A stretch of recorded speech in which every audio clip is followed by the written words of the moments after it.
Royalty Beauty Brands is a female, Black-owned beauty company with all of your cosmetic needs in mind. Right now, we offer hair extensions, eyelash extensions, and our flagship product, Yumbella Lip Glam. Coming soon to add to our product line will be promo merchandise, lip oil, lip scrub, beard oil, body butter, body soap, and makeup, to name a few.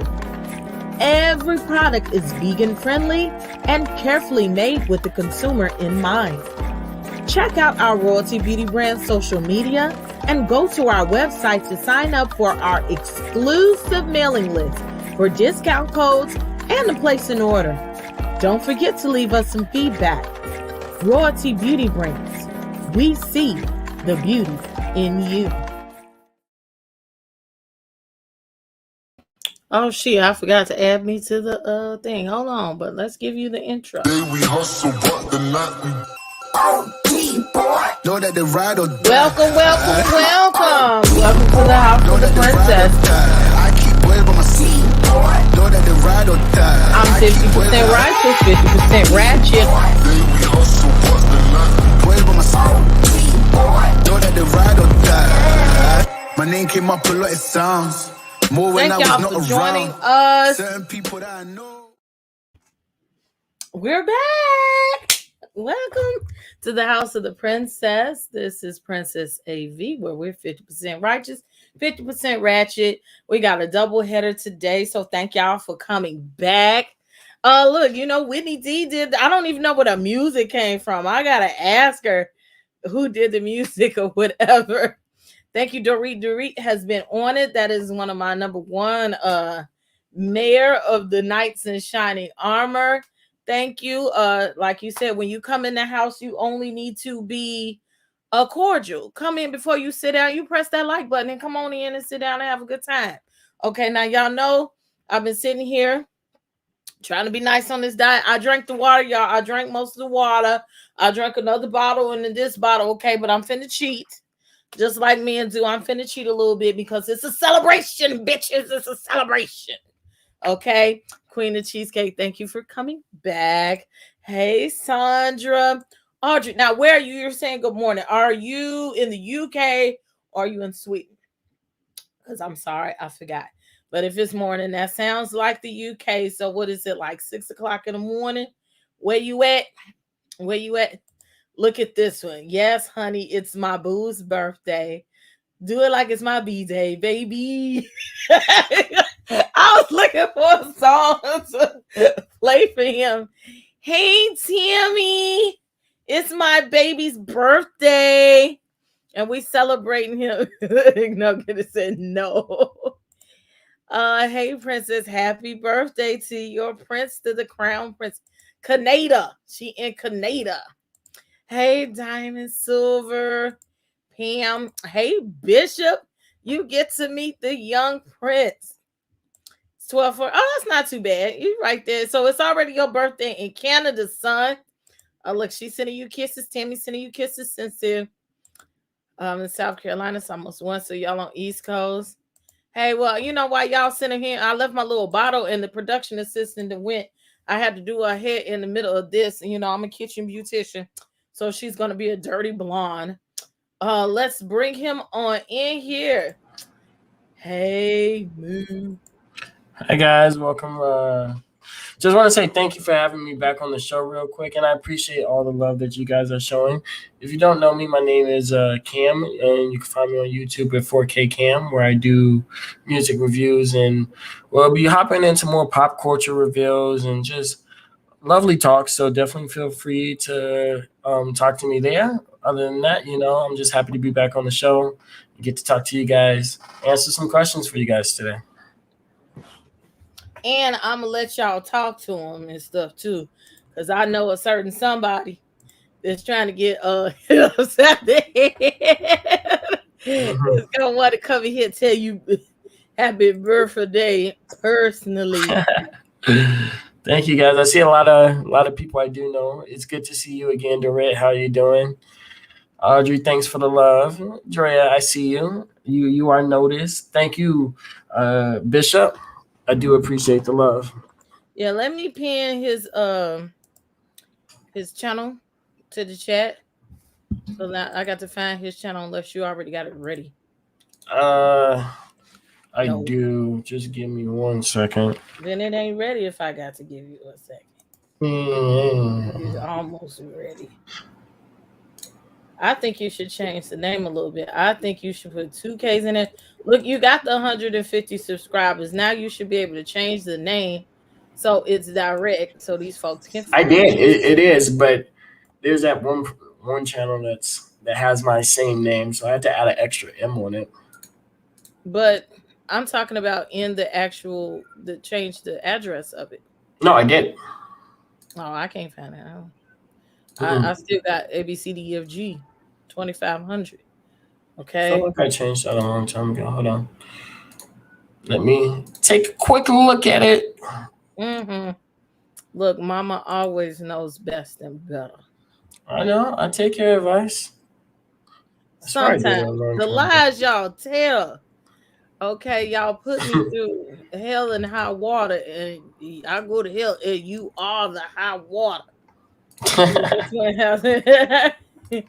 He used to look more like me than he does now. He looks a little bit more like his father a little bit, at least the face shape. It's too late. I already got it, but I'll use it later for reference. I'll put the ABCDEFG one up there. Oh, well, that's on you. It was on you. I was just trying to get you some subscribers. Wow. And I thank y'all for the subscribers that y'all did. Y'all rushed them up to 100. Yeah. It's been a very big growth. Like I said, you guys graced me with 100, and then we had 150, and we got a lot of goals, and we got a lot of things that we're going to plan to do on those goals. So I'm excited. Drea, he dressed up for you today. I don't know who this person is. He looked Thank like you, DT. he been on Martin and whatnot. Oh, That Marvin. episode is that episode where the dog with his CD player came up missing. And he had that chain that everybody had on black. And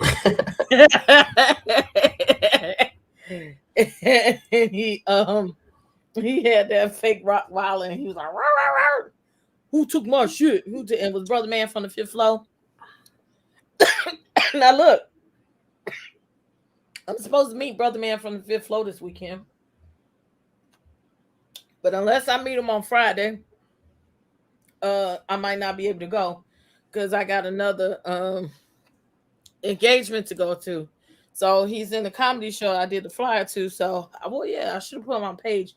Anybody that's in the Chicagoland area, you can get your tickets now. It's a big comedy show hosted by Young Jock and everything. I'm over here trying to do big things. I think you look like Martin today, but you look spiffy, young man. I don't see the relationship, but I get the gist. You could just say I look good. I can say what I want to say. What am I drinking? We're drinking Look like pink Moscato. non-alcoholic Welch's sparkling rosé today. If it wasn't nighttime, I would be I would take off my bonnet and come on camera with my boo. I'm packing my stuff. Where you going? Drea? So many good looking people here. I'm about to lose what's left of my mouth. All right. Look at here. He think he doing too much. Like just a minute ago, he was telling me how old all his friends are, how mature he is. He gets on my goddamn nerve. Yeah, I know I'm right. Don't act like it just don't come in there like the Martin episode. But just don't be that crazy. And I could see him probably being ignorant like that, kicking people out of his house. Not that ignorant, but almost that ignorant. I don't put it past you. Say I'm Really? wrong. I don't know. I think I'm too nice for that. I feel like that's a big lesson that I'm still learning. But you're your mother's child. Yeah. And you're also your father's child too. Thank you, Sandy. But no, just speaking to that, yeah, I definitely get that niceness factor. I feel like at times you're too nice. You can get a little wretched, but you got a Karen side. So what does that mean? I have a Karen side. You get wretched when you want to. What is the Karen side? What does that mean? Because usually Karens are over the top. And No, caring as in like. Oh, caring. Yeah, okay. No, I'm like, not like a Karen side. Nah, yeah. I care about people and stuff. I try to. I care about you and the other one that's in there thinking that she cute. That's a little bitty trip though. Congratulations. Oh, for a few weeks. Oh, you're going to lay up under your mama. I hope you have a good time. It sounds like a fun trip. Don't be trying to meet her down there either. I'm stable here in Las Vegas for a little bit. Oh, don't be gambling with your life. You're freezing. You're freezing. But what was I finna ask you? Because you had just brought something to mind. Oh, that one time at band camp when I had company over. I think I was having dinner, a big dinner as usual. I had company over, and I remember I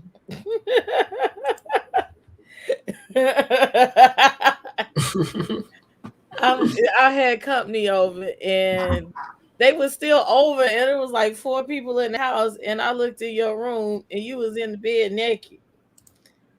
And do you remember that? And I bawled you out for being in the bed naked with people. I feel like there was a lot of times I was just in the bed naked. Yeah, but and that hasn't changed. There go your TT. Thank you, Auntie. It's great to see you. Thank you for stopping in. He was laying in bed naked, and I said, "Well, what is you doing in the bed naked?" And I got company in the house. I was like, "And what if something happened? Why are you sleeping naked?" Because he was only like 13, 14-ish. So no older than 15 at this time. No, you was 14, 13. I hear me. What are you doing? Huh? I said I was hearing me. What were you doing? I don't know. I'm just listening. But I heard me in the background, so apparently you was pressing something. Oh no. You were talking and like listening. Not. But anyway, so I was like, "What is you doing naked?" And I was like, "What if something happened and then you have to run out the room or something and you butt ass naked in the room?" And he looked the same way he looking right now, just without his glasses on. And he was like, "But I'm in my room. And I'm like, "You can't do that, son." And I was just, I'm a person that likes clothes and drawers and stuff. And I'm astounded that my kids don't like to wear clothes. I don't know where they got it from, but none of them like to wear clothes. Hear me out. If I'm in my room, that's my domain, right? But you don't pay the rent. Hold on. No. You fucked up in the beginning. You had a house, but in those 4 walls, you feel me? That's my domain. So if I want to walk around butt booty naked in those 4 walls, I feel like I should have that right. You know? At 13. At 13. When you had a boy, you knew what you were signing up for. Shit. We should have a drinking game. Right now. I should have pulled up a drinking game for this one because you a mess. You don't pay the rent, so you don't have a domain and a choice of what you gonna do and what you ain't gonna do. At that age, I still gotta make people leave doors open around here. And so, yeah, his domain inside of my domain. Yeah, it's like a miniature domain. Now, if they were to come in my room, that's where they breached the contract. They crossed the border into my room. It's not me coming out naked. If anything were to happen, they would have to come in my room. But you a kid. Okay. They have a right to open the door. I ain't know you was naked. Who has a right to open the door? I want to say goodbye. Who has a right to open the door in your house? If I get them, okay, yeah, they gonna peek their head in. Now this your teacher, she understand how that works. And if I said they come knock on, open the door, and you butt ass naked laying there watching TV, thank God you had a blanket on you. But that gives me a head up if they knock on the door, it gives me about half a second to cover up because I barely half a second to get that blanket around me, I barely saw you with the blanket around you, okay? You was not that fast. And that's why we hid you because you were sleeping in the bunk bed on the bottom bunk at that time. Or whatever, when you was sleeping on the futon, whatever it was. And then I looked under, I was like, what are you doing? There is no my room in my mama's house, right? Like my mama used to say, now I'm the mama. So that's how you gonna do your kids? How I feel like I'll give my kids a little bit more leeway. I feel like as a parent, I wouldn't, whatever you do in those 4 walls is what you do. Just respect the rest of the house. I feel like that's how that should be with anyone. Let's do girl, boy. You used to say you want a girl first. So yeah. What we having? You got a little girl. Yeah. Is that what we're going with first? Yeah. Okay. She's 16. What's the face? Because I'm trying to. I'm listening. I want to get the whole. I want to get the whole scenario before I say something. Okay. She's 16. And you go to work or something like that, and she bring her boyfriend over there, and they trying to fudge up in her room, her domain. Is she trying to get her a piece? All right. Now, hear me out. I'm listening. Thank you, Trav. It depends all on how sneaky she is. You feel me? If she can get it done without me knowing, I mean, she gonna do it anyway, right? If she was making plans to do it, rather it be at my house or in the bleachers, I would rather you got a daughter that's giving up in the bleachers. See, this is where we all wrong. How she raised kids. I walked my granddaughter a hole like that. Said you letting her bust down at the school bleachers. Like, come on. That's what I'm saying. I don't want that to happen. At least we can keep some dignity about it. I had a door, but it wasn't no knob. Just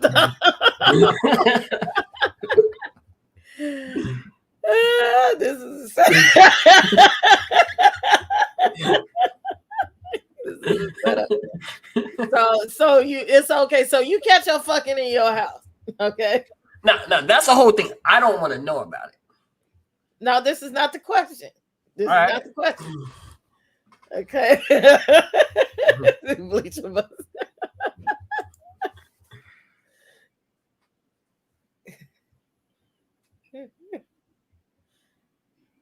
Well, I don't think fathers should bust in the door on daughters anyway. We are not T.I. in this family. But you catch her fucking. Or you just, even if she ain't fucking, you catch her in there and the boy in there trying to bust her down. And he in your house in the room. As a parent,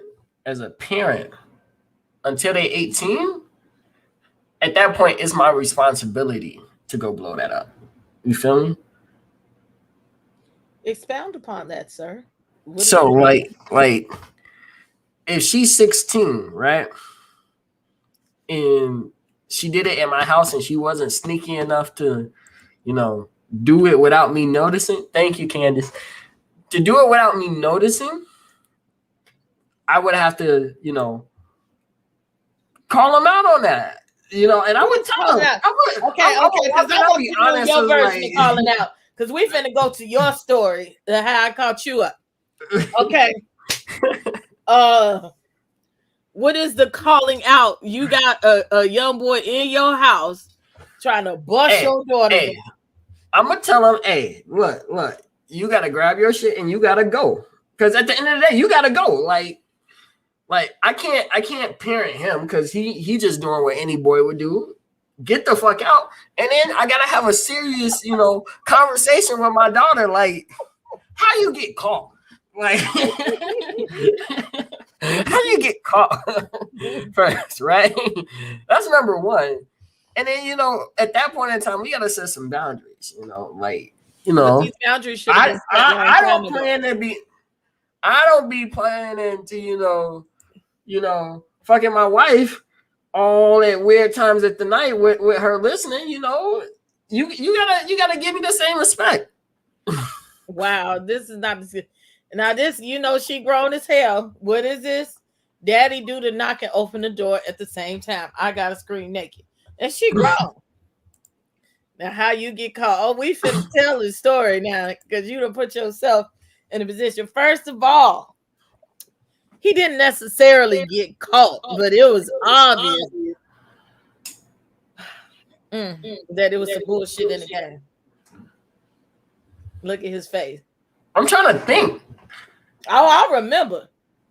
Because I honestly I can't think back to what you're talking about. I don't know. You're gonna remember because I remember vividly because I didn't speak to you for some days behind that shit. I was mad than a motherfucker. And I couldn't believe it when I found out. I thought it was, but then you told me like a year later that that's what had happened. And I was really bad. I almost revisited that situation again. So now, first of all, let's go back to this situation. Now, had it been me walking in on you and a girl in my house in the bed, how would I have handled that? Honestly, I don't think you would have took it too bad. I feel like you would be upset, but there's not much that you would have been able to do. I wouldn't have beat your ass. I mean, that come with the territory. So, that's not like anything surprising. That's like that's what I said. So you wouldn't beat your daughter's ass, or no? Hear me out. If I was to take that risk, knowing the possibility that I could be caught, like I knew what I was signing up for. Like that was already calculated risk. Okay, so and it's 12 o'clock our time. Happy birthday, Moo Moo. Thank you, Shirley Hamilton, for the super sticker. Thank you, Shirley. We do appreciate those. Almost had a flashback. No, we finna tell you how it is. Oh, we should put your cash app. You got a cash app, sir? Yeah, it's ITS. Put it in the chat. Okay. I got you. Yeah, that works. So the time that Cam got some coochie. Okay. I don't like that. Don't do that. I don't like that. We're not doing that around here. Okay. That's the first and last warning. Thank you, Shirley Hamilton, for another super chat. Everybody getting beat. You, her, and the man. And that's what I'm thinking. I probably would have beat I would probably be trying to beat her ass too. Okay. I don't like that one. She's saying happy birthday. Thank you, Shirley. We're around here telling jokes. Y'all going too far. That's with a cash tag. Yeah. Okay. Where am I putting it? Oh, press that button. Matter of fact, let me just make a whole banner so you can see it on the bottom. And that way I don't have to put it up. Yeah. But no, I'm actually interested because I'm really trying to think back. Oh, and I can't think anytime you came close. Because okay, see, I feel like I got away with a lot more than you thought I got away with. Y'all did some fuck shit, you and your sister. Okay. Thank you, DT. So I had went to work. It was a good old Saturday. Okay. And I was driving limousine buses at that time. So my schedule was nuts. I would work weird hours. I would go. Sometimes I'll have a break and I come back. But during this time, it was the springtime. So it was getting real heavy and it was a lot of work to do. I sat there. I forgot to put the banner on. I sat there and he was playing football and wrestling and whatever at that time. And this was at the end of his freshman year at the good old Kenwood. Okay. I think I know where you're going with this. So he said, Mom, I got the sports banquet tomorrow. I need to be there at a certain time and whatever. So that's what happened. So I said, okay, I'll be driving. I had to go out of town to get my vehicle, which was like 40 minutes away. Not quite, something like that. And then I had to come back. I said, I had a bus by the time you come back, whatever. So I went to go get my truck, came back. He had broke his phone. So I was concerned. I'm overprotective. I'm like, well, I don't know how to get in touch with him. And, make sure you come back. So he was like 14, maybe. Yeah, his sister was 10. So his sports banquet was early in the day. I'm thinking he going and coming back. I go to work, come back, take a break. Y'all, you better 12 a.m. Thank you, Quasia. Thanks, so Quasia. I go to work. I come back because I had a long break. Okay. And it was about 4 or 5-ish, I remember. So I don't know what my child is. Because I roll by the school.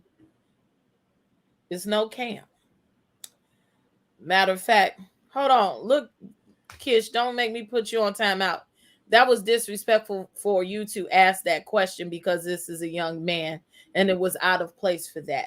And we just don't do that here. That was disrespectful. So this is the last time. Let it go. And this is the last time we're going to address it. All right. Welcome to the show, Yvette. Thank you for the happy birthday wishes.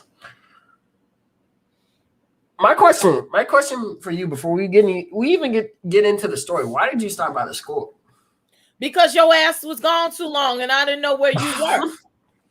It was obviously too long. You should have been back by like you had told me when it was over. Here's my thing.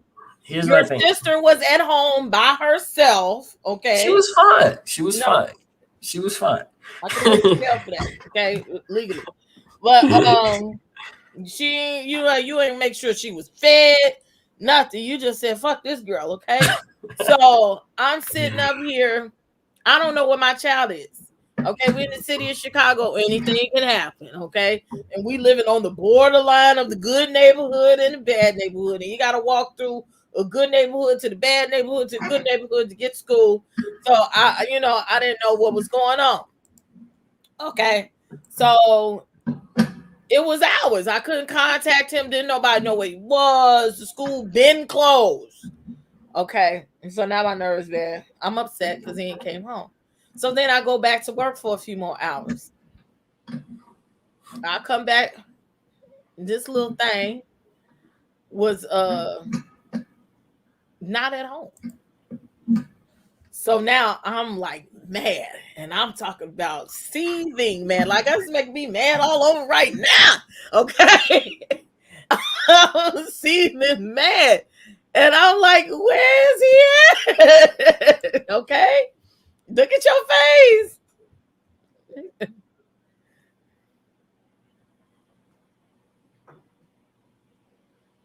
Okay, again, why did you bring that back up? It's just the point. Yeah. That's The piece of part. let's not even give it no attention. That's why it keep happening. As I'm ready to put him on time out. I had a similar situation. My son had a girl in his room and he thought I was asleep. I heard the noise. I made the girl come out and she wanted to go out the window. I popped her one in the M3. Cam saw the window and he went for, did he go for it? Okay, so my kids is not allowed to go outside. Thank you. At that point in time, though, that entire week, I was, yeah, it was a good summer. That wasn't even summer yet. School wasn't out. It was getting ready to be over. And it was like, what is that? Spring? It was like April, May-ish, Yeah. Okay. Yeah. So his little funky behind don't really know how to get around and do nothing about nothing. Okay. So it's about 9 something I get home. And this was the trick to it. He didn't know what my work schedule was. My kids always asked me what time you work, and I would never tell them what time I was getting off work or nothing so I could keep their asses on their toes. But he assumed that day that I wasn't going to be home till late. Because sometimes I come home at 2 o'clock, 3 o'clock, 4 o'clock, rock. And this day, it was a Saturday, and I was home at a decent time. And his ass was not in the house by the time I got back. Whoo, Charlie. And then, so I'm going between, I'm nervous because I don't know what's wrong with him. And he ain't never done this before. And then, because I'm worried about something can happen with him. And then, I'm worried about he might have been on some fuck shit. Yeah, I skipped school like a good amount of time that next year. So it was that year. Okay, it was that year. I didn't find out. I randomly had my ass up there too. Okay, the 4K camp. So he brings his ass in the house, and I sat there in my room and I exhaled. Thank you, lasting impressions. Starting this summer break off right. He was like, and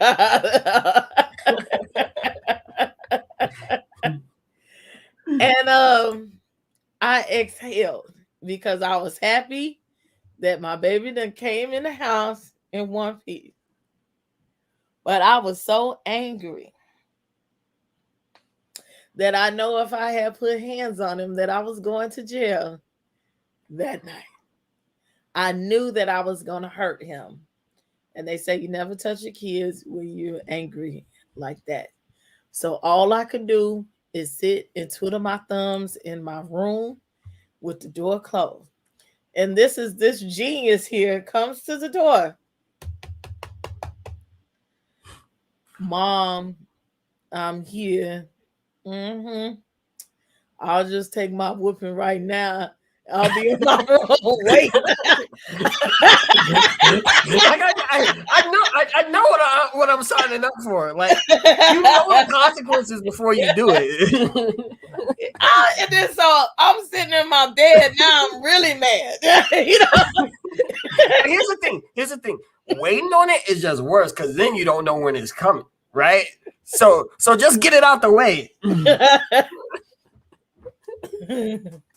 He said this sound like one of his boy hormones. I'm a boy mom, so I get it. So I really got mad behind that. So I'm sitting there, and I'm like, no, this motherfucker didn't. He gonna get ready for to be like, you can't. Who do you think he is? So I'm really mad at that. And so I'm sitting back there like, the nerve of him.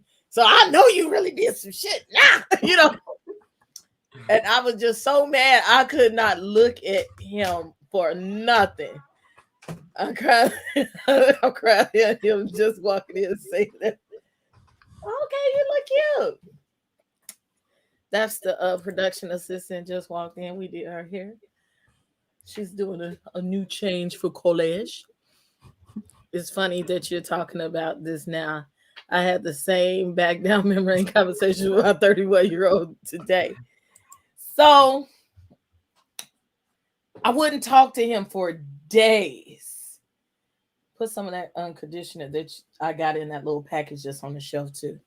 And that Tammy has some. She on the line, that blue conditioner. Put that on your head. Be careful, don't get that stuff back in your hair while you laying it in the mess. That's the color. You got it on your fingers. Go wash your hand. I'm looking at it on your other fingers. Go wash your hands before you put your hands through your hair. And wash that too.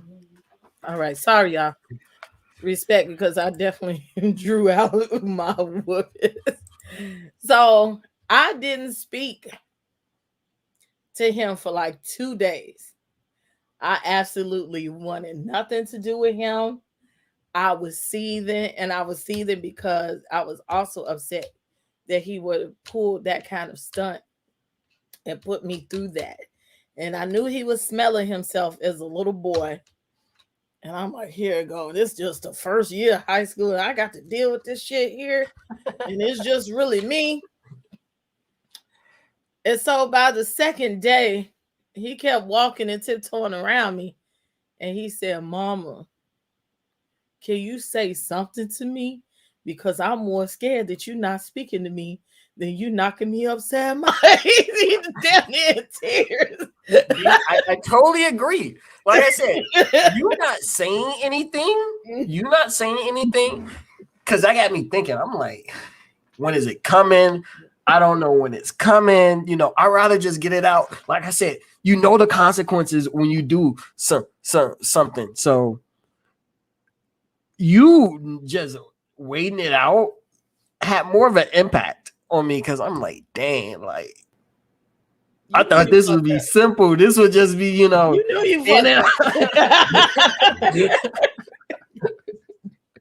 like, I'm gonna go have fun. You're gonna do what you have to do. We're gonna call it a day. And so I don't know, it just left a lot of confusion. I preferred to get whoopings at lectures because at least the whoopings were there. Then the lectures and the silent treatment was far more impactful for me. Here you go, Steffi. Be afraid, be very afraid. Yeah, it should have been. That silence was deadly. The silent treatment is definitely worse. I always got to stay on guard at on point. Like you got to be like, because then you're gonna be thinking like, what is she planning, right? And then that's when you start doing all the chores, right? Yeah. And that's honestly, as a parent, that's when you get your money's worth because they make sure everything on point. The house is clean. You don't got to say nothing to them because they just trying to make you forget. Oh, and the times they really made me mad when they wouldn't clean up. I believe in getting even with the children. Hey, all fair in love and war. And I know he hated when they would half-ass clean and they would half-ass do shit. Oh, I kept telling them, clean your room, clean your room. And they wouldn't do it. And what would I come and do after I got super? It was so irritating. You would everything up more. She would be breaking shit. And I was like, you could come here and throw everything down, right? But don't be breaking shit. I would call it the Tasmanian devil.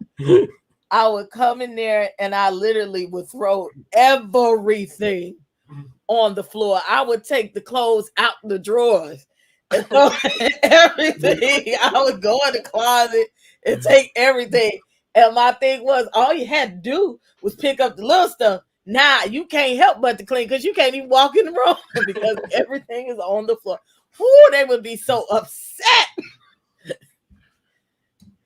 I don't know. I had organization on little things, like things that I care about. And like for you to just mess up the organization, it was like, I put time and effort into that. I didn't care. Did you care about my house? It was different. It was different. That's why I'm finna come visit you. Mm-hmm. It was like that too. When my mom gave me silent treatment, I'd be cleaning the entire house, including the porches and the balcony. Well, see, my daughter is more efficient in that than him. And see, both of them would use each other. Oh my God, I just thought about when we made them think Santa Claus. Oh, that was classic. I'm looking to see if I can find that video when I did the kids the Santa Claus. Now that's a fun story time. Awesome. Now, how old were you then? Like 10, 8? Yeah. It's funny because I actually remember it, but yeah, I was like 9 or 8. I was young. Yeah, he was over there at Van Felicity. Thank you, California. Yeah, because how old are you? You went I'm 22 now. No, then. You went to Earhart when you were in the 5th grade? Did I?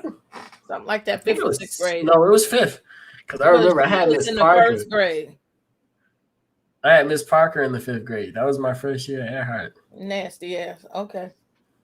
You was in 5th grade. What's your matters? It's right there with the black top sitting on the second shelf. It's the blue bottle isn't blue. It's bluish. The conditioner is bluish. It smells like peppermint, darling. You don't have to. I do, but I'm bald headed. So, anywho, so I had a roommate at that time. And so it was 4 kids in the house, 2 boys and 2 girls. The boys were the same age and the girls were around about the same age. Let's see these comments. My mama don't give us the silent treatment. She woke us up. If she didn't put the dish up, she wouldn't tell us. She was a dish. Keep working with him. He's going to be a millionaire in the voice business. You hear that? And that's a whole nother story. I had to persuade him for years. He didn't believe me that he was because I hate my voice personally. He would not do TV or nothing for me. Then one day he woke up and just said, okay, I'm going to do this. I don't know. Yeah. I've always liked film, but personally, I think my voice, I feel like it's squeaky. It sounds squeaky to me. I don't like my voice either, but it's a moneymaker. So it was 2 boys, you and Shaq, and Ty and Fifi. And so I would go Black Friday shopping when I could, and because all the kids were little, the gifts weren't that expensive. I could swing in stuff from the Dollar Tree, Family Dollar. Then I go to Walmart, get stuff for cheap and everything like this. So they know that Christmas is my biggest holiday. I make sure that the tree, I don't let the kids even help. My daughter just a year ago, I let her touch the tree, okay, to help me. And I stood there and supervised to help her get the tree the way I wanted it, okay? I never let the kids decorate the tree, do none of the damn decorations. I tell them go sit their asses down. I make sure that my gifts are wrapped impeccably. Everything matches and is coordinated. So I put the gifts out over time. I really don't like for you to see how many gifts you got. I don't put names on the gifts where you could see it. It's a very concerted effort. She's OCD about the tree. Like. And so I would sit there, and so as the gifts were coming out, I bought all the kids gifts, and I, because I didn't want anybody to feel left out, especially, we was poor, everybody was poor, but I was working. And so I wanted to make sure that all the kids had something. So as we were going along, my kids and those kids was starting to get indignant with TT. So they're comparing the gifts under the tree. Oh, this gift is bigger. Well, you got one more gift. Well, where my gift at? Oh, I need it. And I said, the nerve of these little ass kids talking about what they better get. Okay, and my son is stingy and selfish.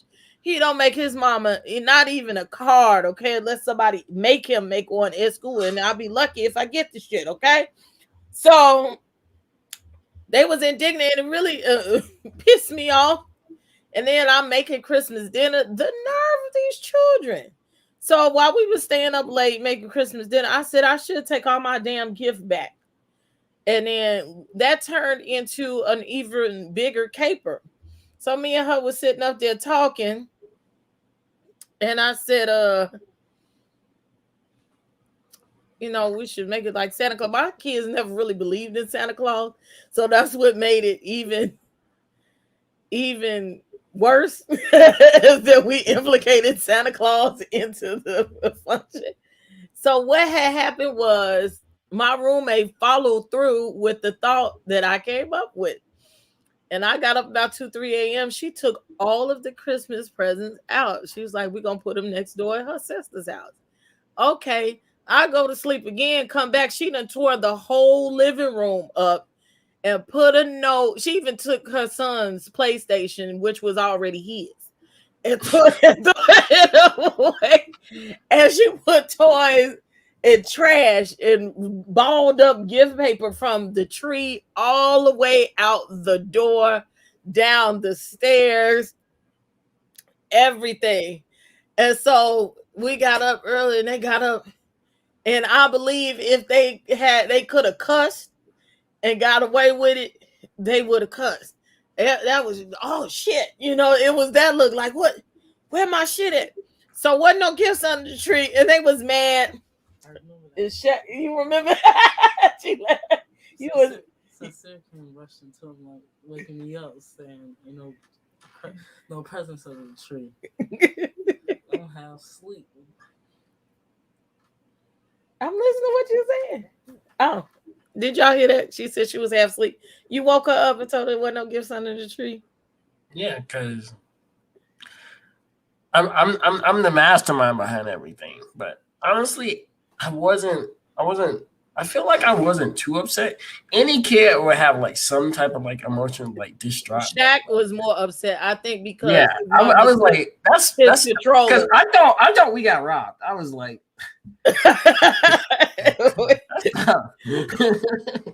we played it off. Mm-hmm. So he did think we got robbed. We act like we got robbed because the garbage was all the way downstairs. I thought like if that was to happen, there was nothing we could do to stop it. I was more upset to find out that you moved it like next door. So what was to boot? What was so icing on the cake to this caper that they were mad that the gifts were stolen or whatever? But I had it on videotape, and I videotaped these reactions. So when they walked out in the hallway and they seen the gifts next door, they was really mad that we had put them through that emotional trauma. Yeah, because it was like a lot of extra. It was like you didn't have to go through all of that, And you could have gave us some coal, called it a day. Well, that was one of the original plans, but she did put coal on the bedroom door. She did put coal on the bedroom door. Thank you, D. She's telling you happy birthday. Appreciate it, D. Yes, I am a little bit controller, and when I have order, I do like order. A little bit controlling? No, I relinquish control when people can do it. Yes, I do change the color of the decoration every year. And she wouldn't let you pick the colors either way. You take two colors, and she's like, "Nah, those don't go together." And she already had the colors that she wanted in her head, but she. Yes, I'm a June Jim. Well, I mean, was the tree still up? Yeah, the tree was still up. I put the gifts right under the tree. But what was so funny is I videotaped them the whole time. And for Christmas dinner, when everybody was there, I showed it to everybody. I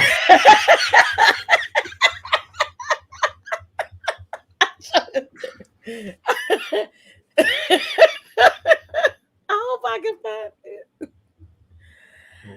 I showed it to everybody after dinner, and so that was the further embarrassment of the children, was to parade them in. Nobody goes unscathed with me. But y'all give me enough hell. Y'all deserve to get even sometimes. Y'all got us good that year. Y'all talk about this is why y'all encouraging these children to prank me. Just don't prank me, leave me alone. Because when I do, I'm gonna get you good. And it's gonna be ugly. Dang, you made me relive that again and again. I sure am cold-blooded. I feel like you don't understand that we get a lot of. I feel like I got a lot of your traits. I'm just as cunning, if not more cunning. Conniving. You done some conniving shit that I had to find out later. So even with this caper that the ass whipping he never got, I found out during one of my gentleman callers. I come to find out that Cam never came home because Cam got some coochie that day. And he got coochie on the beach. Nonetheless. I mean, there was so much to that day. Like, I don't take any of it. I think at that time, I was with Lachey. And did you ever meet her? I don't think you did. Who? No. So you didn't. I don't know her. It's a lot of backstory to it. Oh man, there's so much backstory to this that you don't know. Walking to the metro train and all that stuff before you came. That was Cece. So you didn't get the coochie from Cece first? No. It was a whole backstory of events that happened that it's gonna be kind of crazy for you to hear. All right, so for like most of that year, I was with like this chick named Cece, and it was like real cute. I would walk her to the train, walk her to choir. She had choir. I forgot what that street called, but it was like a big. She was in the Chicago's Children car, and I would always stop there before eventually coming home. Now, here's the thing. Cece had this friend named Skylar, who was sometimes. Oh, that was during your whole phase. I remember you doing some whole shit, and I told you to stop. Right. So Skylar was supposedly Cece's best friend, right? Like they were supposed to be like this, right? But after we dropped her off, she lived really close to us, so like she would just tag along with me as I walked home. And like one day, she just made it like it was blackmail. It was blackmail. She felt like she wanted to kiss me, and so she did, right? And at that point in time, I was confused. Ain't no confused. I was confused. I'm like, yo, what's You going on? whoa. Right? And at this point in time, horrible. like these are my early interactions. I don't know how to navigate this. I'm not planning on any of that. Right? You know right from wrong. Oh, I know it was wrong, right? I know it was wrong, right? But then she told me, she was like, yeah, so if you don't keep like kissing me and doing stuff with me, like I'm gonna tell Cece. And I was like, damn, she kind of got a point. Like, who is she gonna believe? Like, so I kind of just went with it. And that happened for like a good amount of time where, you know, it was weird because I would be like with Cece all during the day and then like walking home, like I would be doing stuff. You like that with shit. this other chick. No. I honestly, you had to because you participated. At that point in time, I did not know how to navigate out of that situation. Like, if you were in my shoes, what would you do? That ain't like, because why is you that close to my face? Oh,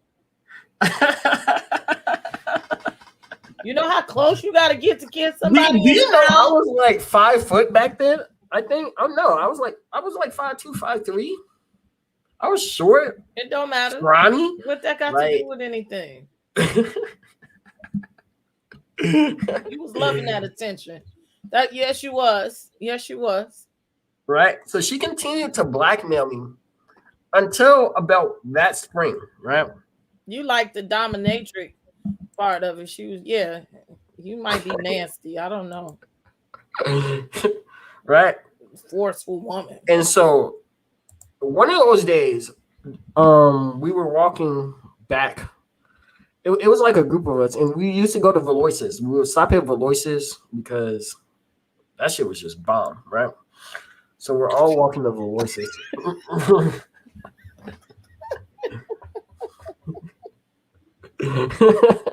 No, he ain't had no guilty conscience. Not at that time. Because I know him. Because if he did, he wouldn't have let that happen. He's a very sensitive person. No, I honestly, I didn't know what to do. But we were all walking back to Valoises. And I guess she just did not like that we were like, how we were kicking it. And so in front of like all my friends, it's about like, I want to say like 15 of us. She tells Cece that like I've been like making out with her behind her back and cheating on her and all this.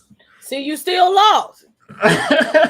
Right? What if I always taught you? Tell the truth up front. Right? And so at that point in time, my head's like, this bitch. That's all I could think.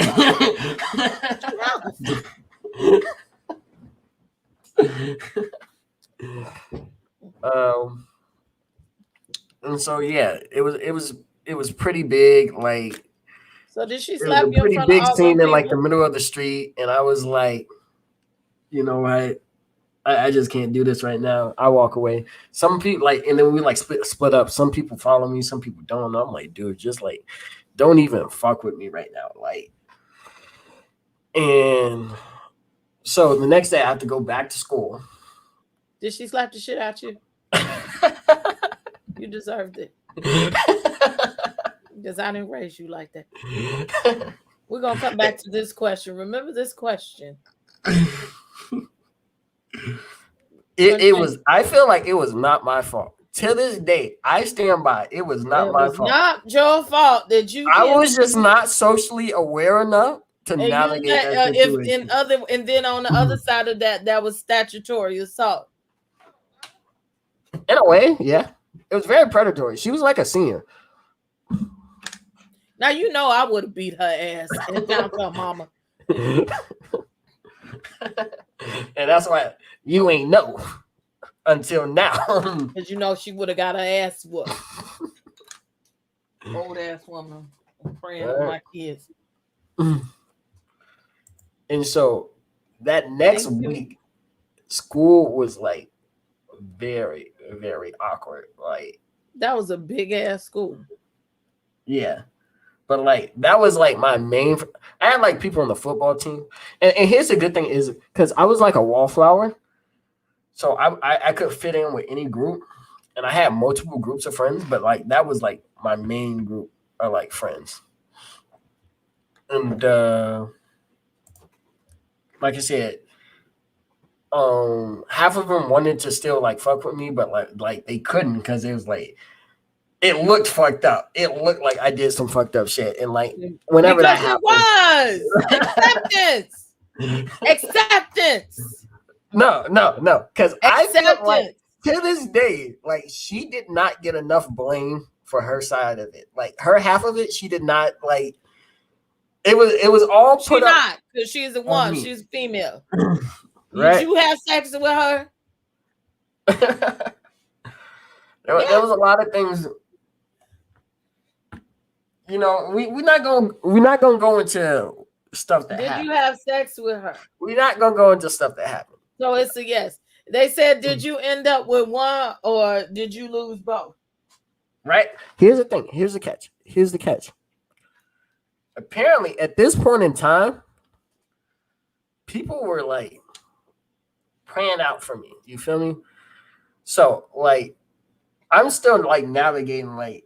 How do I like fix this situation? Like it's pretty like fucked up right now. Like I still have to get my. So you just went to the next one, basically. No. I'm really thinking about like my social standing and like how I fix this. And then that's when I met Lachey. She met me at my locker and was like, "So I hear that you're single now. Blah blah blah blah. Did you want to hang out?" Right? I was like, I don't even know you. Like, I have never even seen this girl before that day. And I'm like, fuck it. Why not? Let's see what it is, you know? Right? And the best thing about Lachey. I'm glad it's not Hennessy. Lachey had a house that was super close to the school, and her parents were never home. Ever. How old was she? She was my age. Because the other girl, was the other girl 18 yet? I don't know. I think she was. Yeah, that's statutory. But go ahead. Oh yeah, no. It was some fuck shit. But you know, it is what it is. It happened. Right? And so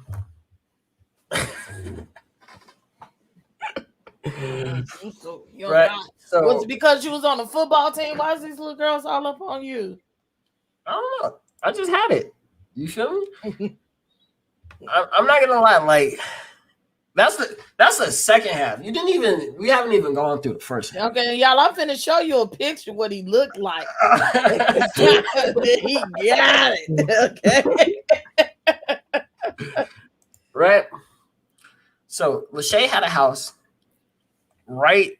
So you know that area. It was super close to the school. However, you know, like the beachfront is like also right there, like Lake Michigan. Mm-hmm. Well, that's what's over here. Yeah. Yeah. So she lived halfway between like the school and Lake Michigan. So she lived like on 51st or something like that. Yeah. I want to say. Oh, going east from the school direct because the school's on 53rd. Yeah, he went to school right next to where R. Kelly was picking up kids. So like, you know, you go straight down to like where that McDonald's is. Yeah, and where R. Kelly. And then you keep going down, and there's like that train station there. Yeah. And then it was like on that block of that train station. Okay. Ain't too many houses over there. Okay, so yeah. So, like I said, that's when, you know, like I said, it was just crazy. She was like, "Don't you want to come over?" So I'm like, "Yeah, fine, whatever." Right? I had to been at work during these times. Oh yeah, and like I said, this rolls over into like so much more unconventional drama and bullshit that I was not ready for at the time. Because you wasn't doing it right. And you see this? Yeah, he claims he's not really had the ratchet discussion before he. I'm not wretched no more. I had the experiences young. You still young. You still a baby. Still wiping the Similac up out your mouth. Go ahead, sir. So I go over her house, and like I said, now this is what caught me off guard. I didn't know she was a theater chick. And if you ever went to high school, you know about like theater chicks. They a little extra, a lot more experimental. So y'all was role playing? I told you I'm not gonna go into details, but Get out there. there was a lot of things, that happened, right? At least the first time, right? And so I'm like, okay, this is cool. We can kick it. Like, I'm down for this, right? About like a week goes on, right? And then like there's this kid named Dre, right? And I'm sitting at my locker, I'm chilling, I'm minding my business.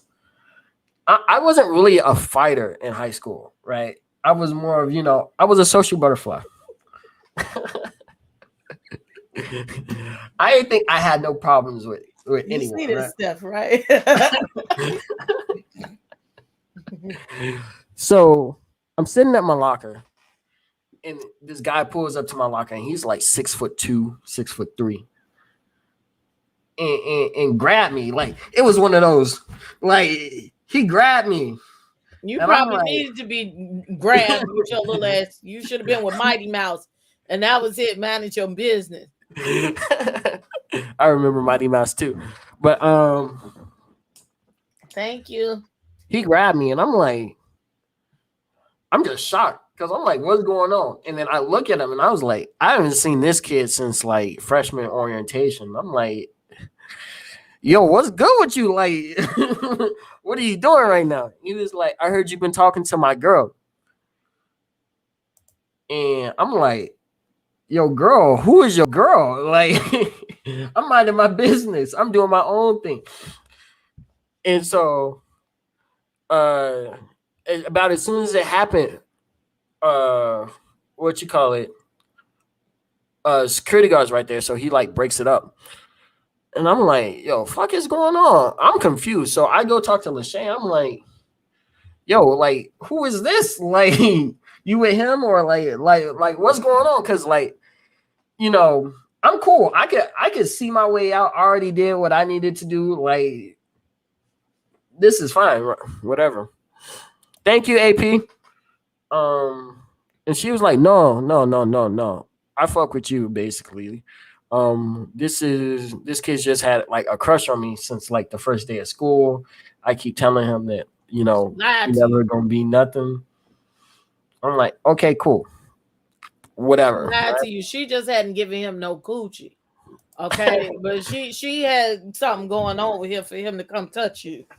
Right. Honestly, and like, I'm petty. I'm not gonna lie. Back at that time, I was petty. And I get that from you, right? And so King hater in the house. I'm like, okay, I'm gonna get you back. I can't fight you, but I'm gonna get you back, right?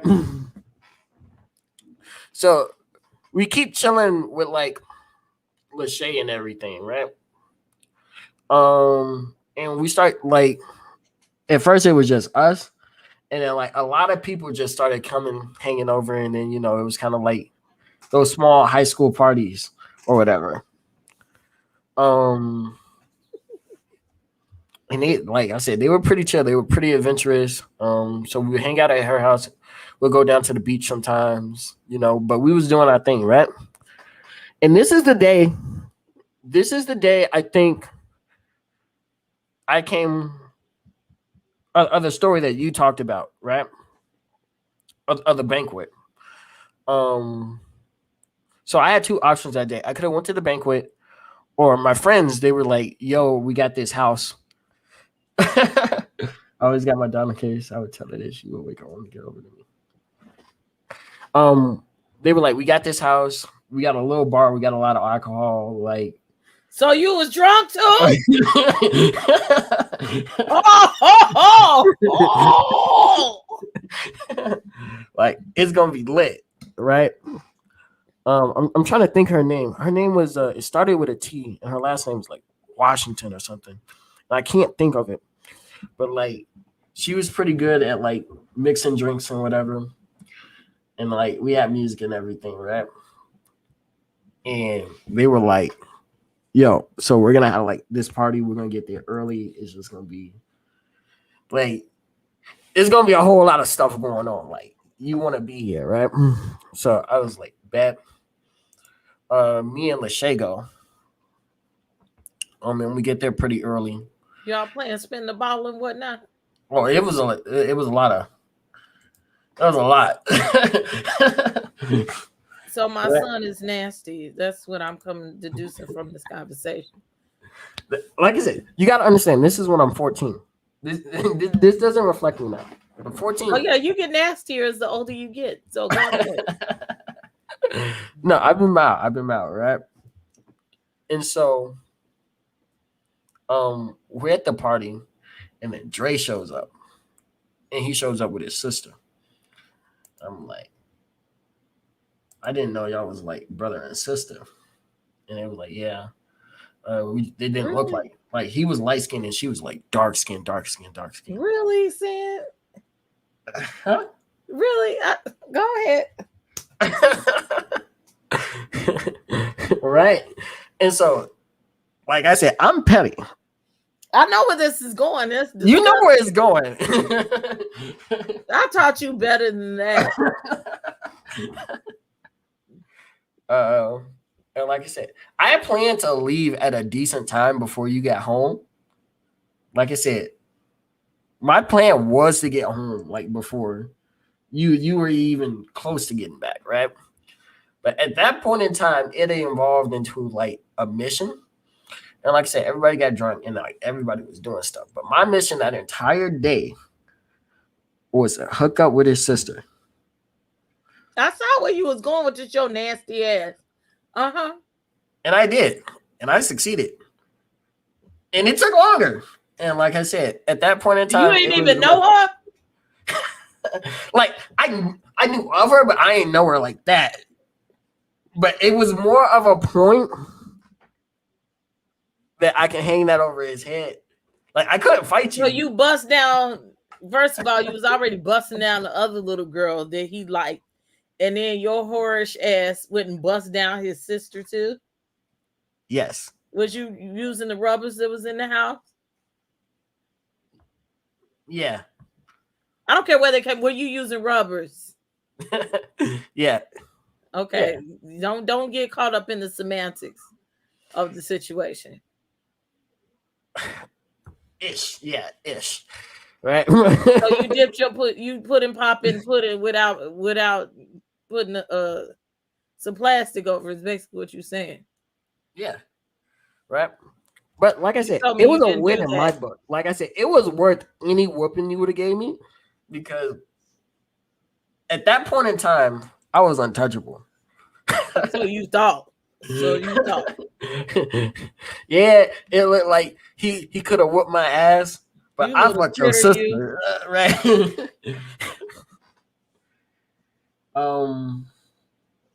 But yeah, no, I actually thought I had got Lachey pregnant.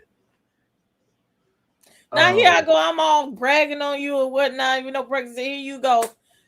I'm finding out you were thought of Roddy. I thought I did. Luckily, it was the guy after me, and they're still together to this day. Oh, look at how the Lord takes care of babies and fools. Now you tell me this story. If you had, how would that have went by? That my 14-year-old baby had come home talking about, I got somebody pregnant. Please tell me how that would have come across. Yeah. And what you thought my reaction would have been. Dude, I'm not gonna lie. I was fretting, dog. Like I said, we good.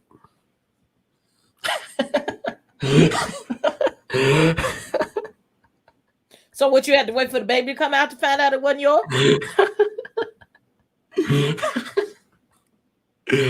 Nah, like literally, we broke up. Like I said, because like eventually she found out like I fucked old boy's sister. She wasn't really chill with that. And I'm like, Well, how okay. you get him is like you lose him. She knew you was a slut when she shot her shot to you. How did she think that she wasn't gonna be a slut no more? Right? And yeah, like I want to say like a week after me, she got with like this other guy. And next thing you know, she's pregnant. And so I'm like I said, I'm shook. I'm like, So nah, she I told can't. you that it could have been the both of y'all. That's what I'm trying to get to. Honestly, at first she didn't even tell me. It was just like I'm a social butterfly. So eventually, like it didn't take long for me to figure out. Right. So when did you find out it wasn't yours? What you call it? I wouldn't say, like I said, I kind of just left it alone for like a month. Like, if she not pressing me about it, I'm not finna press her about it, right? And so I kind of just let it be. And then, like I said, I saw them all together and things, and they were like, you know what? That's them. And then, like I said, she made a Facebook post one day where she was like, this the baby daddy and everything, and they were doing their thing. I'm good. So what would have been that speech? I would be honest. I probably wouldn't have told you until the baby was here. Knowing that would have made it worse. I'm just trying to figure, what would you have told me? That is a story I definitely don't. I honestly I wouldn't know unless I had to tell you. I would have beat your ass. Somewhere. Yeah. You would have had to work. You would have been working 40 hours a week and going to school 20. Like I said. And babysitting the baby 10. You wouldn't have had no life. That type of scare, like a pregnancy scare, is like, honestly, I was more scared of just the thought of having a baby. Apparently it wasn't scary enough to you to dip your dipping stick in her Kool-Aid without the wrapper. Dude, I'm a 14-year-old boy who had the sauce. I taught you better than that. God takes care of babies and fools. I taught you better than that. What is the speech I gave you about you being an athlete and being trapped with a baby? Yeah, I'm still a 14-year-old boy. Let's take our first caller. Look at these comments. Mentor to young boys what not to do. Please. Look, they say, are you sure this is your baby? Hey, Cam. Happy birthday. Hey, Dre. Thank you for the birthday wishes. I think You're that you've welcome. been here both times. I appreciate it. Oh, you so welcome. I sent you a cash out. Oh, I got to check it. Like I said, And go ahead. I've been enjoying the talking so far. Yeah, but it sounds like we finna have to call Dana. Huh? I think we need to call Dana. Who's Dana? Tell him, Princess. DNA baby and Maury. We got to call everybody. Cause what was you doing? I'm telling you. Like I said, I feel like I got away with a lot of stuff that my mom doesn't know about. This is tip of the iceberg type stuff. At 14, I was still playing with baby dolls. Me too. In the high school, I was still getting baby dolls for Christmas up until like my senior year. And that was when I became a little fast, but just one What the time. baby look like?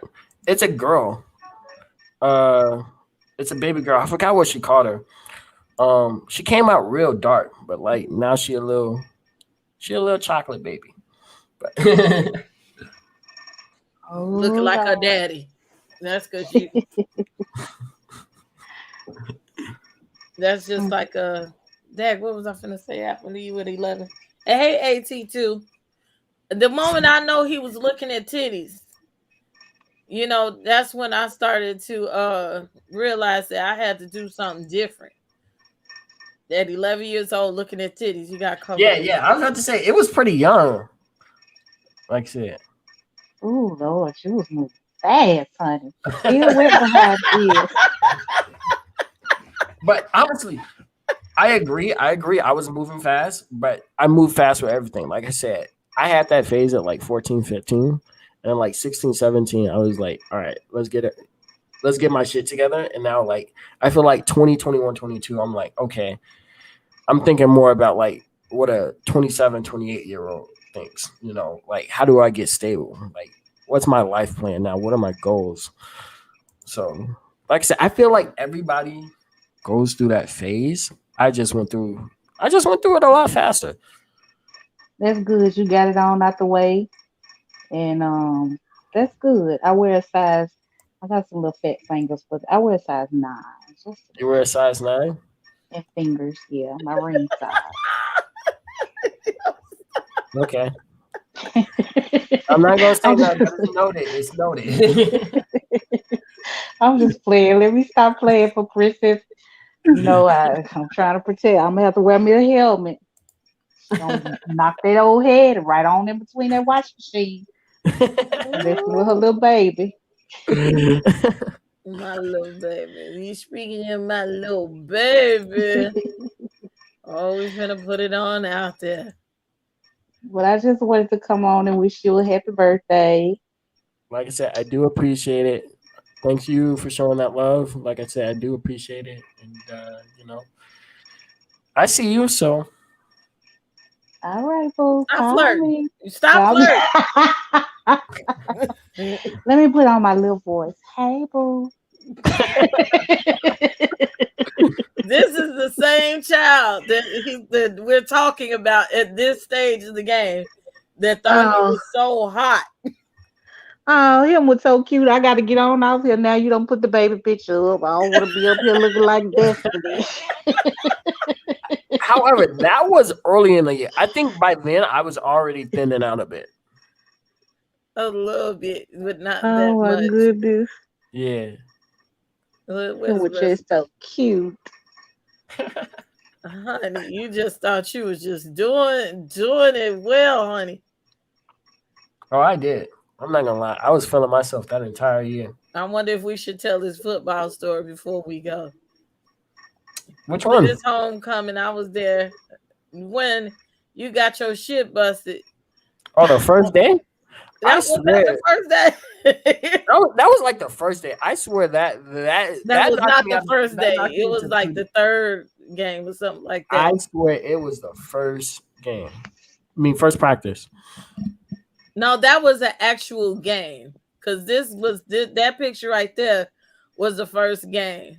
That was the first game. And you didn't get your shit buzzed that day. I remember you was actually playing. They're going Mighty Mouse. Yeah. Mighty Mouse. They hurt you? They didn't hurt him, but somebody was about to get hurt. No. The first practice, Mighty Mouse knocked the wind out of me. I couldn't breathe. No, that's not what I'm talking about. This was not in your practice. It was a game. It was a live game.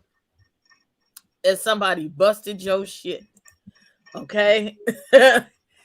I was like the head pep mama or whatever, I always got to be in some shit. Okay. She was doing too much. I ain't even gonna lie to you. She was doing too much. Yeah, you say that and your sister says that, but you thank me later. Okay. I made sure I was helping with the fundraising. I went to the store and I got the Gatorades, whatever they need. I was like there. I got trying to coordinate the shirts for the kids and all that kind of stuff. So at that time, then I thought it was cute. You made so much more trouble for me than you realized. It's okay. You kept your ass out of trouble as much as I could. They tried to subject me to extra hazing because of you. But then they wouldn't have had no motherfucking Gatorade. So fuck them kids, okay? Because wasn't nobody else going to do the shit, okay? You just mad. Guess what? I still got my jersey in the drawer. I bet you don't. I definitely do not. But I got mad. I sure kept it. I stole it, and I kept it from homecoming. Honestly, I feel like you enjoy football way more than I enjoy football.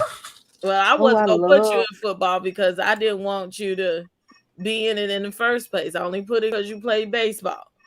So Ooh. this one day, and I was on the sidelines. I had on my leggings and my little heels, and I was just cute. Yelling, "That's my baby!" So did, Mystic Girl. Yeah, might yeah, I get yell about paid, all my honey. kids. I just did that at her graduation. That's my baby. Yeah, hold on. That's how we be in my nephew's football game. Oh my gosh. It Just be like awesome. that, screaming, "That's my baby!" And the whole crowd looking like, "Who mama is that?" And I'm just sitting there like, I don't know. So he playing, I don't even know what position he played. I don't care, hybrid something. All I know is I had the Gatorade in my hand. I was standing on the sidelines. Didn't nobody get no sideline action like I did. So I'm literally standing on the sideline and I'm looking down, getting some water, Gatorade, whatever. And I hear quack. I look up. I see boo! And I just stood there. Oh shit. And it took everything in me to stand there. Because I wanted to go beat somebody's kid's ass. Because the boy was significantly bigger than my son.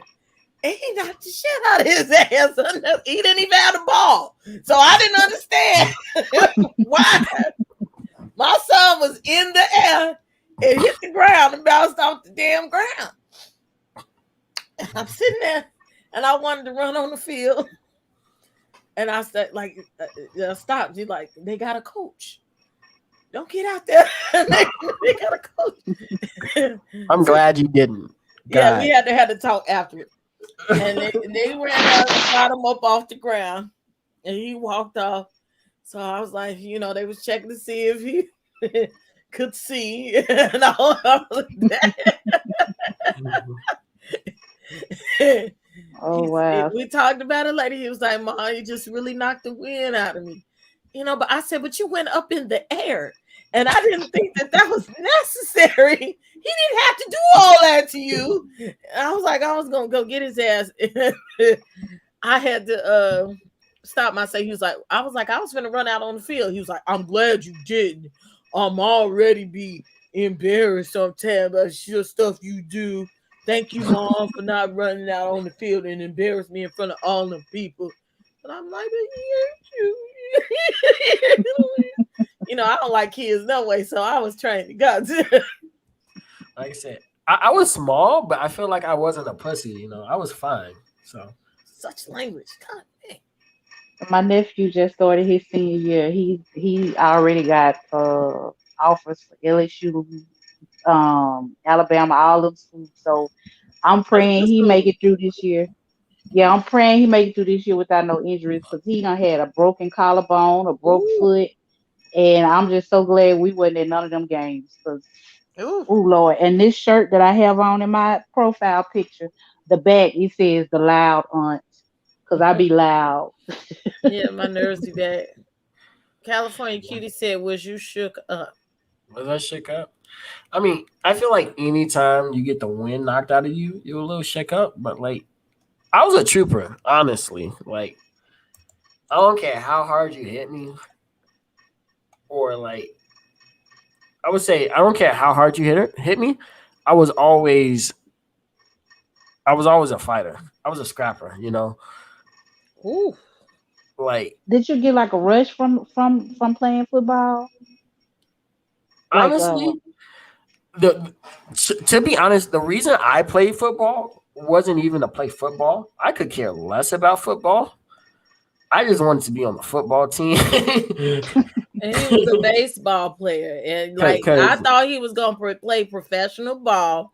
And I was like that mom. Like I was like Tasha off of the game. Look here. Look, we gonna get you together and everything. So I was trying to make sure that his career was secure. So I didn't want him to be out of shape during the off season. So I was like run track or something. But then the dean persuaded me to let him play football.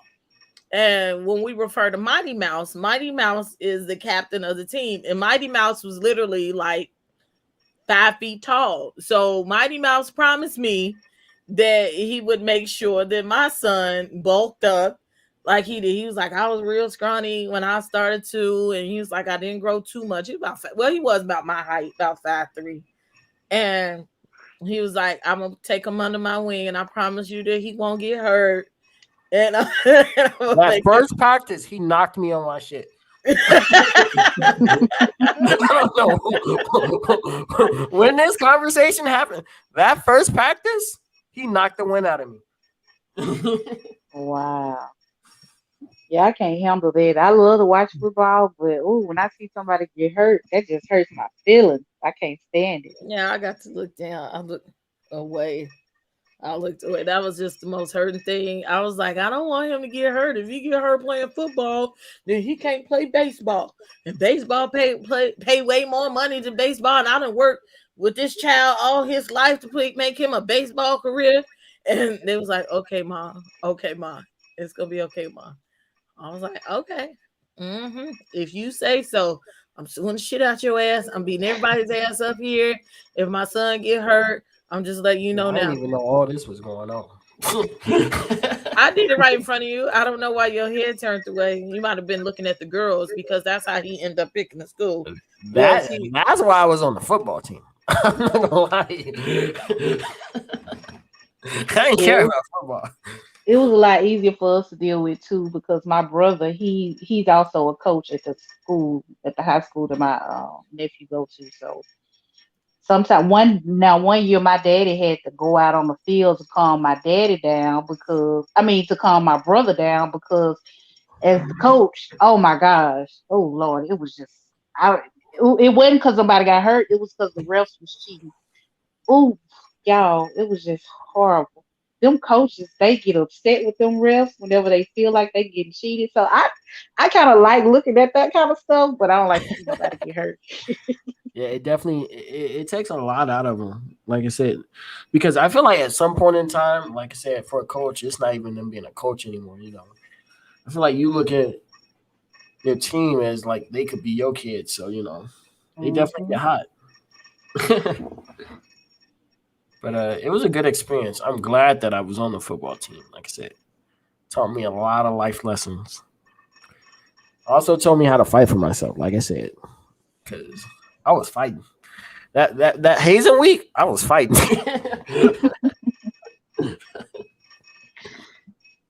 Oh wow! Y'all hit the like button. Definitely hit the like button, subscribe. Like I said, if you guys don't know me, my name is 4K Cam. You can follow my channel. Link is in the description. We'll go ahead and post it again. But drop some likes. We'll have more story times just like this. Music reviews, music reactions is what I'm doing right now. But we're getting into a setting where we can drop content every day. So definitely go show some love, share it, tell your kids, tell your wife. Like I said, we're trying to. It's pinned to the top. It's pinned in the chat. Make something out of it. What'd you say? Your channel is pinned to the chat. Oh, I see it. So that's a little wild. Drea's fine. Drea's just, minding her business right now. Of course not. So why can't I find this? Oh. I guess it wasn't meant for me to find it today. Where'd you run off to? I'm behind the camera. Cam, what's your major? My major? So when I was going to school, I went to school for criminal justice in college. Because for a phase of my life, I thought I was going to be a bounty hunter. Oh, we not on that no more? I thought I was going to be kicking doors down, taking names, and that was the goal. But then I got to college, and then I got my degree in liberal arts. I got associates in liberal arts, and then I realized I just really didn't want to do 2 more years of college. And then at that point in time, I was transitioning over to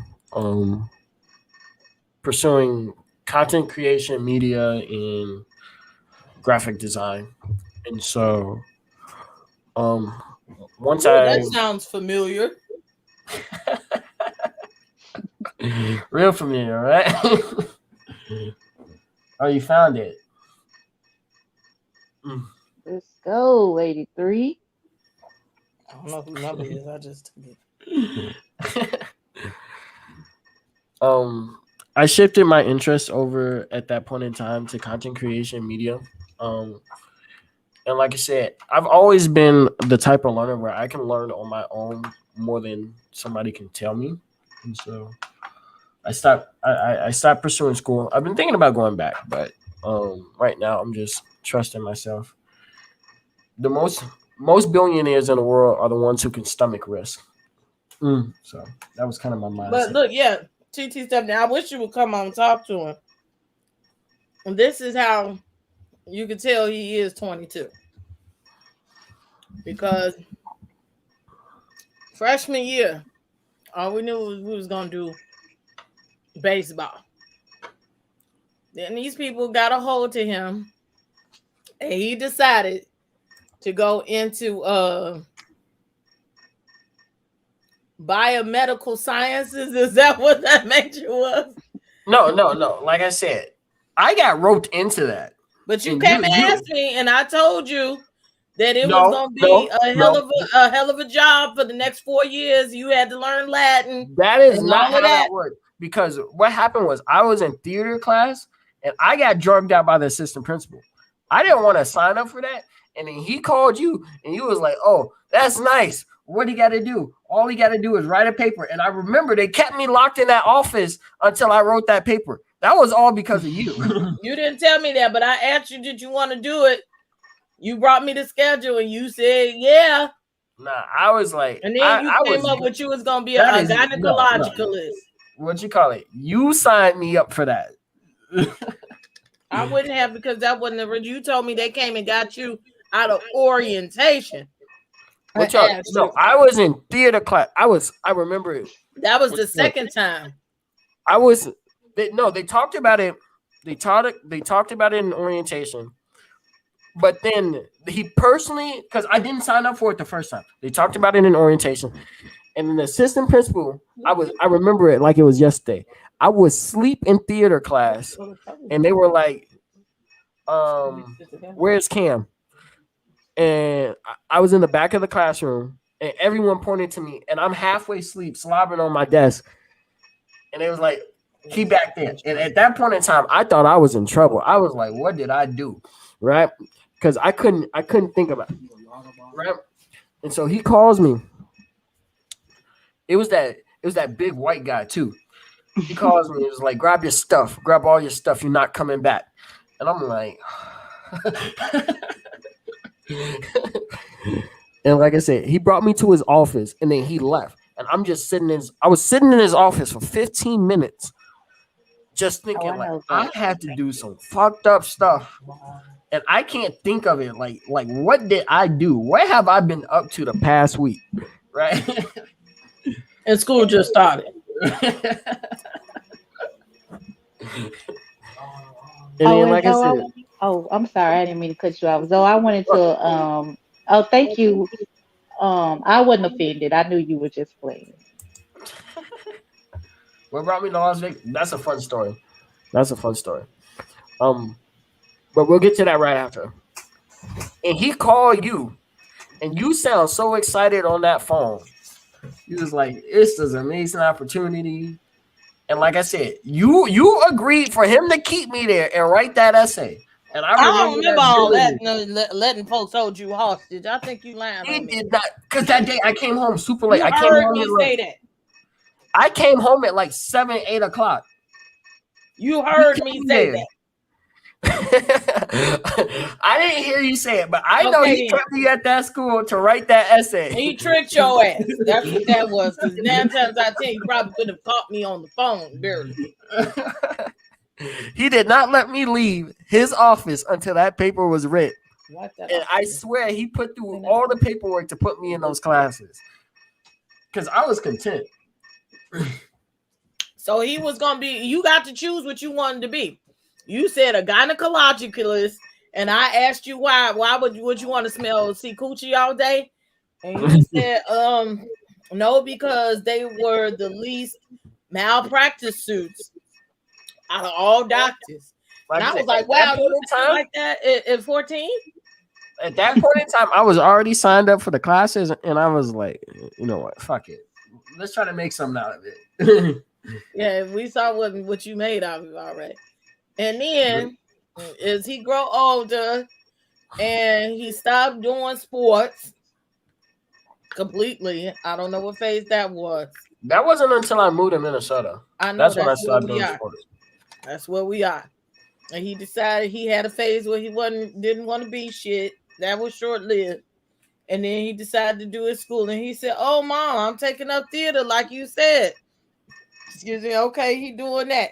So then he graduated. And you took up something else. Yeah, you took up fine arts or something. Your freshman year. No. I was in theater originally my freshman year, but no. What you call it? Junior year, that's when I met Miss Spring. I'm talking about college. College? No, college. I was going for, at that point in time, I was going for bounty hunting. You was not telling me you was going to be a bounty hunter before you left Minnesota. That was like your second year, not before you got your associate. Junior year, senior year, I was in the theater. Freshman year, yeah, that was the summer I shifted over to bounty hunter. How long you been in Vegas? Since March. Oh, okay. You fresh out there. Yeah. You had told me something else. And then when you came home after, you decided to go bounty hunting. So now we not bounty hunting no more. Now we doing something else. Everyone goes through the phases of figuring out what they want to do. But yeah. So that happened. I graduated, and we'll just transition this into how I got to Las Vegas. I went to school for bounty hunting. That was freshman, sophomore year. And honestly, I lived off campus, which was a mistake. I wish I lived on campus. If I was on campus, though, I would have got into a lot more trouble than me being off campus. But your mother's child. I got my own place. Right, second year, because I had to co-sign. No, I got my own place first year.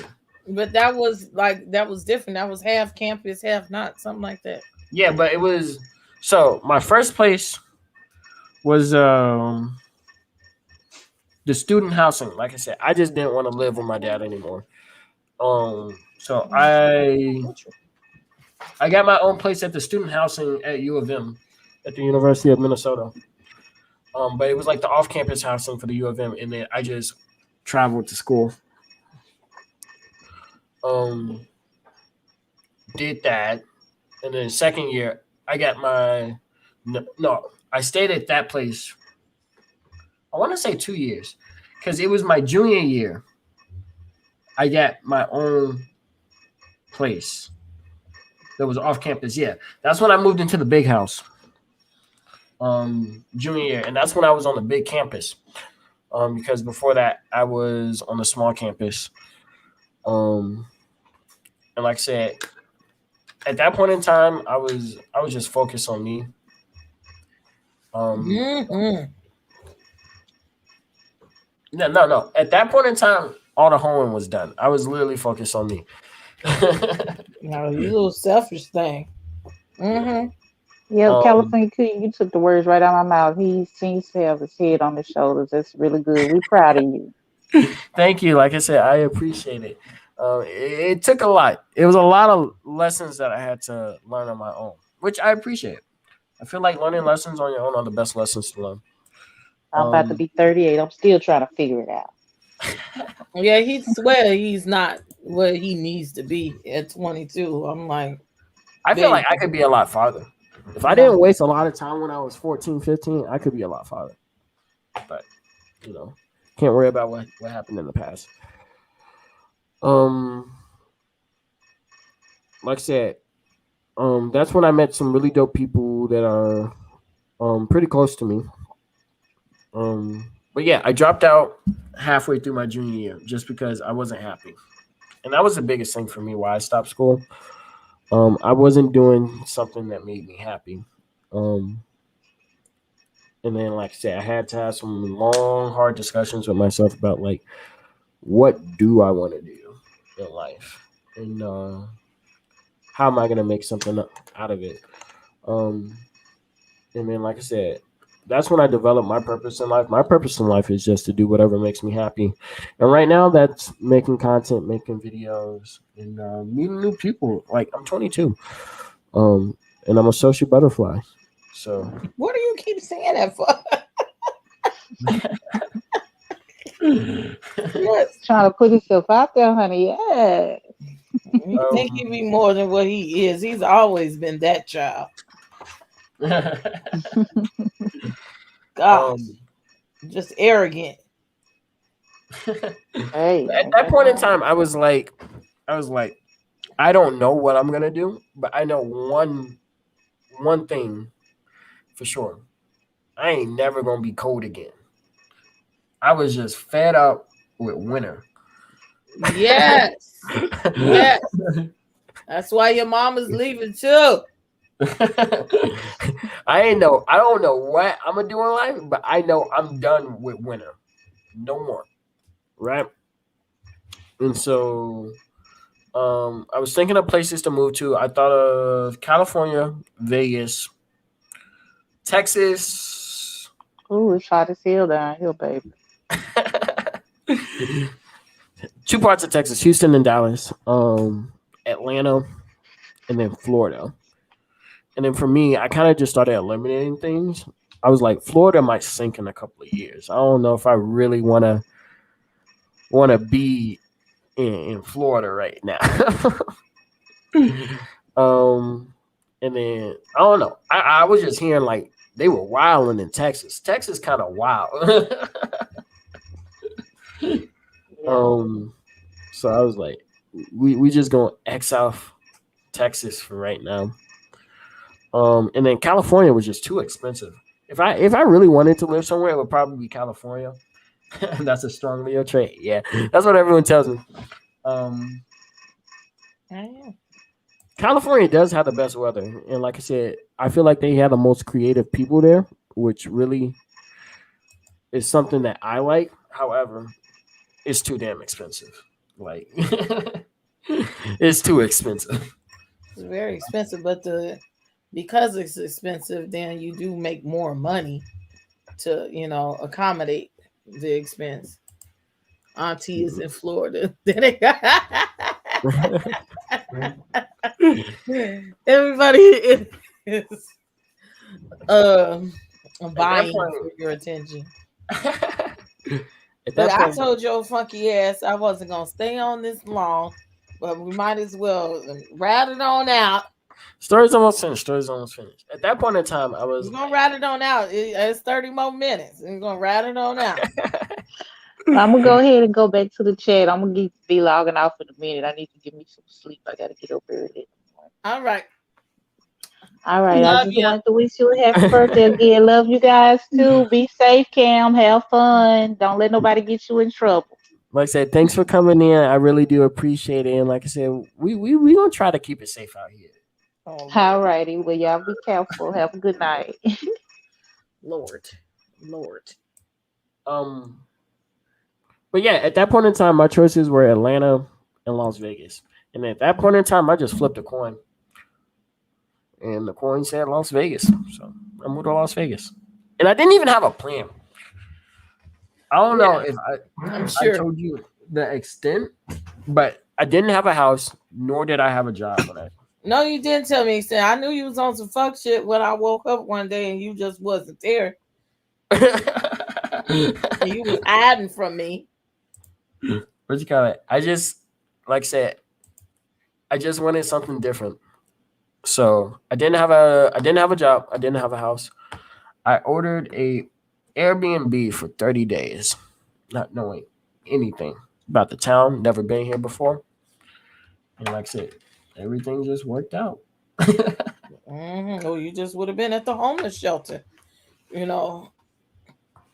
All the greatest billionaires in the world stomach great risks. Mhm. God takes care of babies and fools. That's where your daughter lives? What part? I was getting ready to ask you what part, how far you live from the strip, from the casino. Well, Nevada's really small. Like, you can get anywhere in Nevada in like 15 to 20 minutes. Not the whole state. No, like The city of Vegas. the city of Las Vegas. You can get everywhere in 15 to 20 minutes. Is that So- driving normal? Yeah. I drive like a grandma. I'm not even gonna lie to you. Hi, Dorette. Hello, happy birthday, Cam. Thank you. I appreciate it. How are you? I'm doing great. I'd like to take you out for your birthday. Yeah. So either lunch or dinner. And I'm going to DM your mom my number, and if she would be so kind as to forward it to you, and you can contact me. And we could set up a nice lunch or dinner. That sounds great. I've Yeah, because always I'd like to meet enjoyed a you. nice dinner. And then, Um, and you have a second mom here in Las Vegas, Princess. You don't need to worry, because if you need to get him stomped on, I'm here for you. Sounds like you're right up her alley. So I would definitely love to do that with you. I'm pretty sure that she'll connect us, and it will be lovely meeting you. Yeah, we'll have a good time. But I have to tell you, Princess, I was a dance mom. You were a football mom. I was a dance mom. Well, I my took- daughter is a dancer, so Yeah. I'm both. Right. So you'll appreciate this story. I put her into ballet and jazz when she was 5 years old. So the first dance rehearsal at the end of the year, they have the recital. So they had the dress rehearsal that afternoon, and there was one boy in the class of all girls. And don't you know that they put him right next to my daughter, and she was twice his size. This was a tiny little thing he was. And he kept getting into her space, and it just aggravated me. I wanted to go up there and just pick him up and throw him across the stage. So afterwards, I told my daughter, if he does the same thing tonight, you just shove him out of the way. Well, don't you know he did, and she did shove him. I mean, she nearly knocked him over, time and again. And the audience was laughing hysterically. At the end of the show, they were all coming up and giving her roses and told her that she was the highlight of the night. See, But that works. and I was like, when the teacher said something to me, I was just like, wow, I didn't expect her to do that. I taught her better than that. Oh, I didn't know. Ooh. Just shove them. That would have to be all another story time. The times that their mom would bully other children and bully the parents. I would. The school counselor knew me, because I was always down there starting in about something. No one could mess with my daughter. And if somebody tried, they would say to them, don't even go near Sam, because her mother will come after you. Mm-hmm. And when he was So in you, grammar school, I drove the school bus. So I was already like in the areas and whatnot. Like I try to follow kids home and stuff. I'd be like, you don't get your mother sucking hands off this child. Where your mama at? You know, I would threaten the hell out of kids. Like if you leave, if you don't say nothing else to my kids, I'm gonna follow you home. And I'm gonna come get your mama and beat her ass because you messing with mine. They didn't have problems. you They didn't sound have like a crazy lady. because I am. Oh, I How was many a crazy fights? mother How many too. fights and bullies did you have? I had my fair share, honestly. But how many? But was it continued? You just had a couple of just run-ins. Did they come back and get you? 8th grade, there was one. That was I got in different. a couple of fights. Honestly, I got in a couple of fights in high school. I don't High know. school was different. I'm talking about grammar school. When you went to these hood ass schools over here. Oh, yeah. Before 5th grade, yeah. It was a little much. Never too much, never too much, never too much. But as you know, Princess, it's just as hard raising a teenage daughter as it is a son, because on the other end of it, you have to threaten your daughter that if she comes home pregnant, then she's going to pay the price. And I would threaten my daughter with sending her to her father, who lived in the Middle East, and she didn't like him very much. And she would go, "No, mommy." I said, "I'm telling you right now, you come home pregnant, you go on the first flight out to your dad, and you're staying there. I'm not letting you back home." I feel like it's harder, honestly, raising a daughter than a son. Well, you have a lot to worry about, because of you boys. Y'all both make my ass ache in different ways. But I feel like I definitely was a lot less than the girl, because the girl wasn't smart with what she was doing. At least I was smart about the dirt I was doing. That's how you got over on them, because they I were wouldn't as smart even as use you. that as the word necessarily, opportune word. It's just that the girl would do way more outlandish shit than what she would do. The stories that we tell, I won't tell her business now, but like she would just do way more ridiculous antics than what you would do. Mhm. Now it's been 20 years later or whatever, 15 years later. Who stole that $35 out that girl's wallet and then had me helping looking for that woman's money? It was that little girl. And you knew about it? Yeah, I knew about it. And I should have beat the hell out of both of you.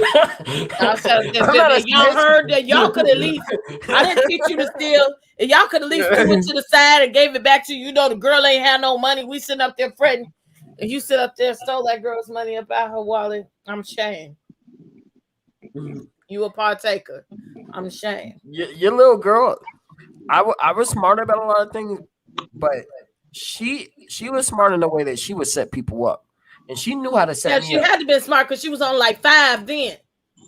Like I said, there was one time I know you had like these Reese's. Your Reese's peanut butter cup. You cut them right next to your bed, right? And like I said, what you call it? I'm trying to think. This was the time we had separate rooms, right? And like I said, I'm minding my business. That had to have been at the Drexel Lounge. Yeah, that was on Drexel. And I was minding my business. And you come out yelling, "Who took my candy?" And I'm like, "Oh, here she go again."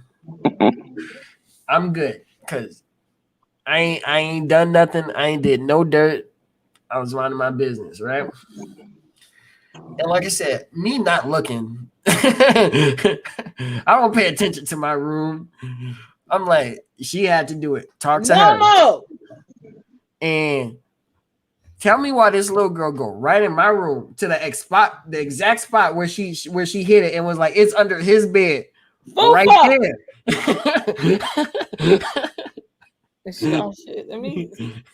And at that point in time, I couldn't even argue. I couldn't even make a case for myself because you was already going on your little tirade.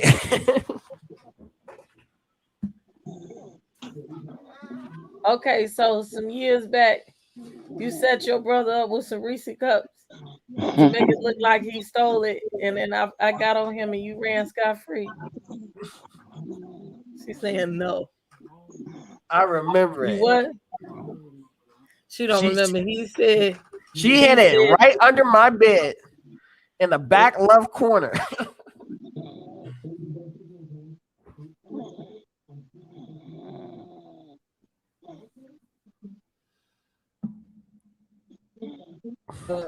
bedside, and you stole it and ate it, and then put the wrapper under his bed and told. She said, "Now she laughed. She said she remembered." And it was nothing I could do. Been tripped off of her. So I apologize to him. He does stuff like that to me. Ooh. She said you did stuff like that to her, so she's not apologizing. She was a setup. It was on multiple occasions where she set me up, and I'm like, okay. Stephanie said these are not the same children who used to watch Disney movies and go shopping with me. It's because we were smart. Like I said, I feel like we were a lot smarter than most kids our age. We were. Well, that and I cunning. beat your head in. We weren't even smart. We were cunning. Quasia, I'm gonna add you. No, because y'all also know that y'all bet not embarrass me in front of nobody. Y'all know y'all got your head beat in about stuff like that. Like we might have the stuff going on in the house, but y'all better not go out in public acting fool or it's on and pop it. Hi, We kept it in house. How you doing? How are you doing tonight? I'm good. I didn't know I had to go through so many steps to set this up. This is my first time on. After you do it once, you usually don't have to do it no more. Oh, okay. Well, how y'all doing? Am I showing too much? Because this could turn into a different type of I party. was gonna say, as long as the titties don't come out, you good. Okay. Let's not be Angela. Huh? From 90 Days, Angela showing her breast. Oh, yes. Yeah, that's off the handle. But I wanted to ask my question from earlier. Have any of your children pranked you, and did they get away with it? Mo? It would definitely have to be the little one. Stuff like that never interested me. She's the clown, okay? Yeah. I was the smart one. Fifi, come here. I would tell you that to the day I died. I was the smart one. Okay. Did you participate? Some fish.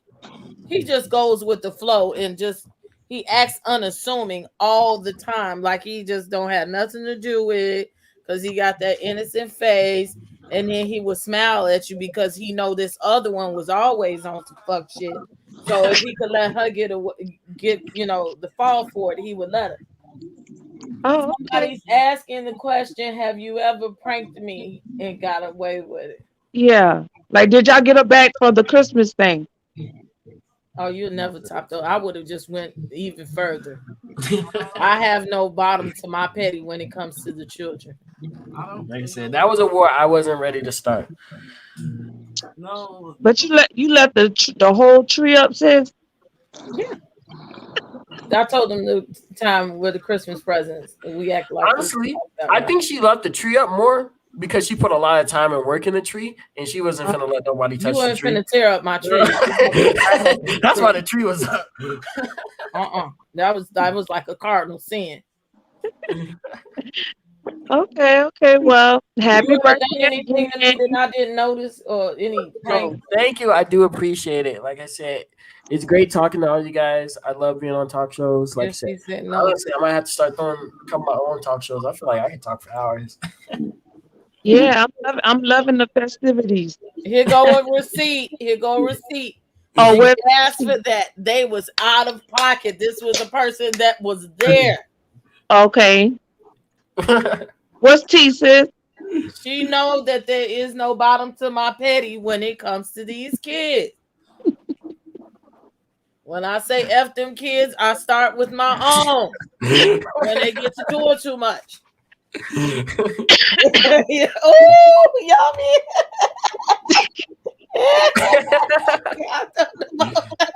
Mama's so wild. Drea gonna have to wake back up. No. Told you, I'm a good kid now. I just be minding my business. Mm-hmm.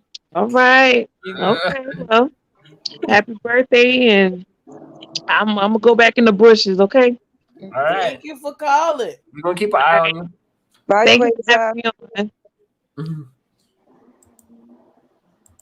And we got less than 15 minutes left before it's 12 a.m. in the West Coast. Oh yeah, West Coast, West Side. I can say that. What you gonna do today? Go I'm to gonna work. Act like your mama. Bill still gotta be paid, but like I said, this weekend was a pretty big. I did most things this weekend. Like I said, we went skating this weekend, and we had a great dinner where we like I said, where I'm still adjusting, but I'm meeting a lot of new people in what you call it. Everyone is planning to get me drunk because they want to see me drunk. I was gonna say, have you ever been drunk?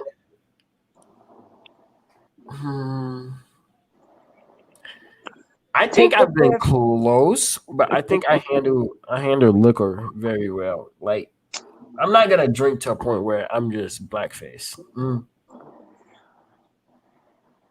Don't let peer pressure get you like that, okay? Oh no, I'm fine. If there's one thing that doesn't affect me, it's peer pressure. I do what I want to do, how I want to do it, when I want to do it. And make sure you take an Uber. Don't you ride them for free? Not for free, but pretty cheap. Yeah, make sure you get in the Uber, okay? And don't go over any young lady's house. Tell her to stick you for your papers, okay? I'm gonna tell you, Mama, you never raised the dummy, okay?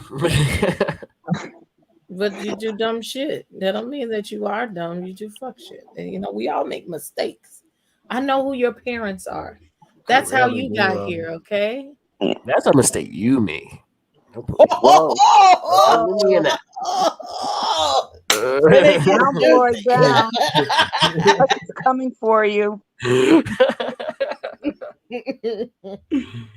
They thought that the gifts was bought that they could act out, not today's state, not spoil them. And I was like, take that stuff back. My first time getting drunk was enough for me to never do it again.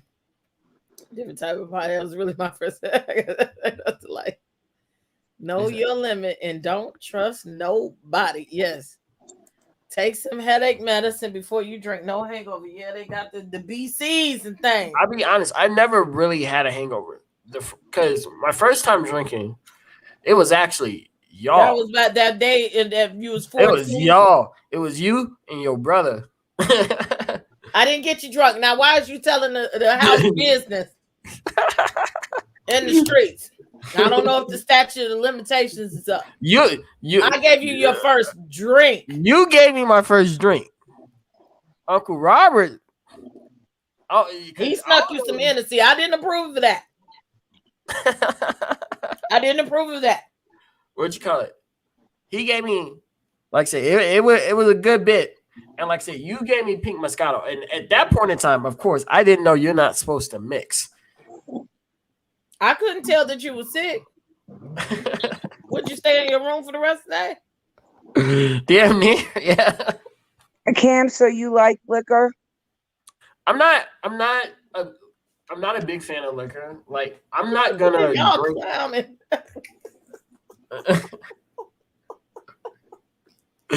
But you kind of, I don't drink on my own time, honestly. Like, say if I'm at home or anything, I don't drink. If it's a social occasion, I will have a shot or two. But honestly, I don't drink on my own time. I've never been drunk before. So yeah, he gets that from me. But I have control issues. I cannot sit up and not be knowing what's going on. Like I said, for me, I just don't want to pay for it. It's not worth it. They're expensive out here, like Yeah. $16, $17 a drink. That's what I'm saying. How I think of it, you can pay $17 for a drink, or you can $17. Yes. You could take $17 on a drink, or you could take $17 and invest that in yourself. Like I said, what I invest my money in is all this stuff around here. Well, you go, boy, honey. Okay, I see. Yeah, you make me want to upgrade my stuff with Mr. Rich Pants. You can't buy me no decent gift. You ain't buy your mama nothing for a birthday. Send me a cash app, okay? Nothing for Mother's Day. Nothing for Christmas this year. No, I got you Christmas this year. That was last year. I didn't even see you on Christmas. Did you answer the phone on Christmas this year? No. I think I did. Oh, wait. You might have answered the phone. Think I did. I did. Yeah, because everybody was here. I've been trying to be better with it. It's just, I'm not really. I've never been a big holiday person. But you forced to be accordingly, okay? It ain't a holiday. Let me show you something. It's called this. I'm gonna show you something, okay? I want you to pay attention to this.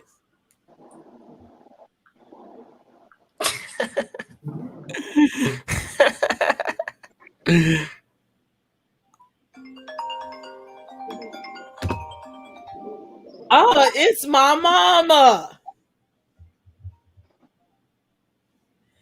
Hello. See how easy that shit was? Yeah, no, because now you making it seem like I just don't pick up the phone. There are plenty of times. Somebody already in this chat say you don't pick up the phone. You've been minutes and not picking up the phone. I pick up the phone occasionally. That's not nice. Look. You see who this is? Now, through the years, what if I just picked up my phone occasionally? Like that time, I wish they could see your arm. Now, what if that was an occasion that you was doing some stupid shit that I didn't pick up the phone? Oh, you talking about? I thought you was talking about my tattoo. No, but no, you're talking about the you other did thing. call me at 3:00 in the morning for that dumb shit, but I picked up. Good night, Miss Drea.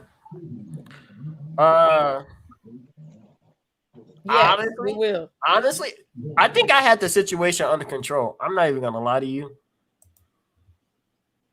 I had the situation totally under control before you got there. Totally under control. Last story before 12. And I need to look through this social media to find these ugly ass pictures. Princess, what time was Cam actually born? I don't know, like 6 in the evening. 6:30 in the evening. I know, because I was on the phone with Stephanie and Leah. Well, Leah was the last person I talked to. And I was watching Bugs Bunny cartoons, and I had been induced.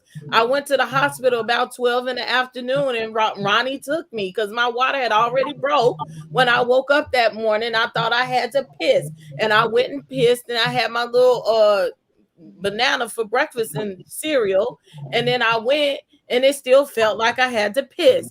And I went back to the bathroom again, and 3 more drops came out. And I went and sat back down, but by the time I sat down, I had to go pee again. And then that's when I remembered that I went to Lamar's class the night before, and they said, smell it and smell if it smells like Tide. You were 2 weeks early, and it did smell like detergent. So I went upstairs to Keisha's house in order to use the phone. I called the doctor. They said she was in Rochelle. So I had to get to Rochelle so they could do the ultrasound and see if you really was coming. So I woke up Ron, and Ron was like, what the fuck? I said, I think my water broke. I got to go to the hospital and check it. He thought I was going to wet all over his seat. And I was like, it's not that serious.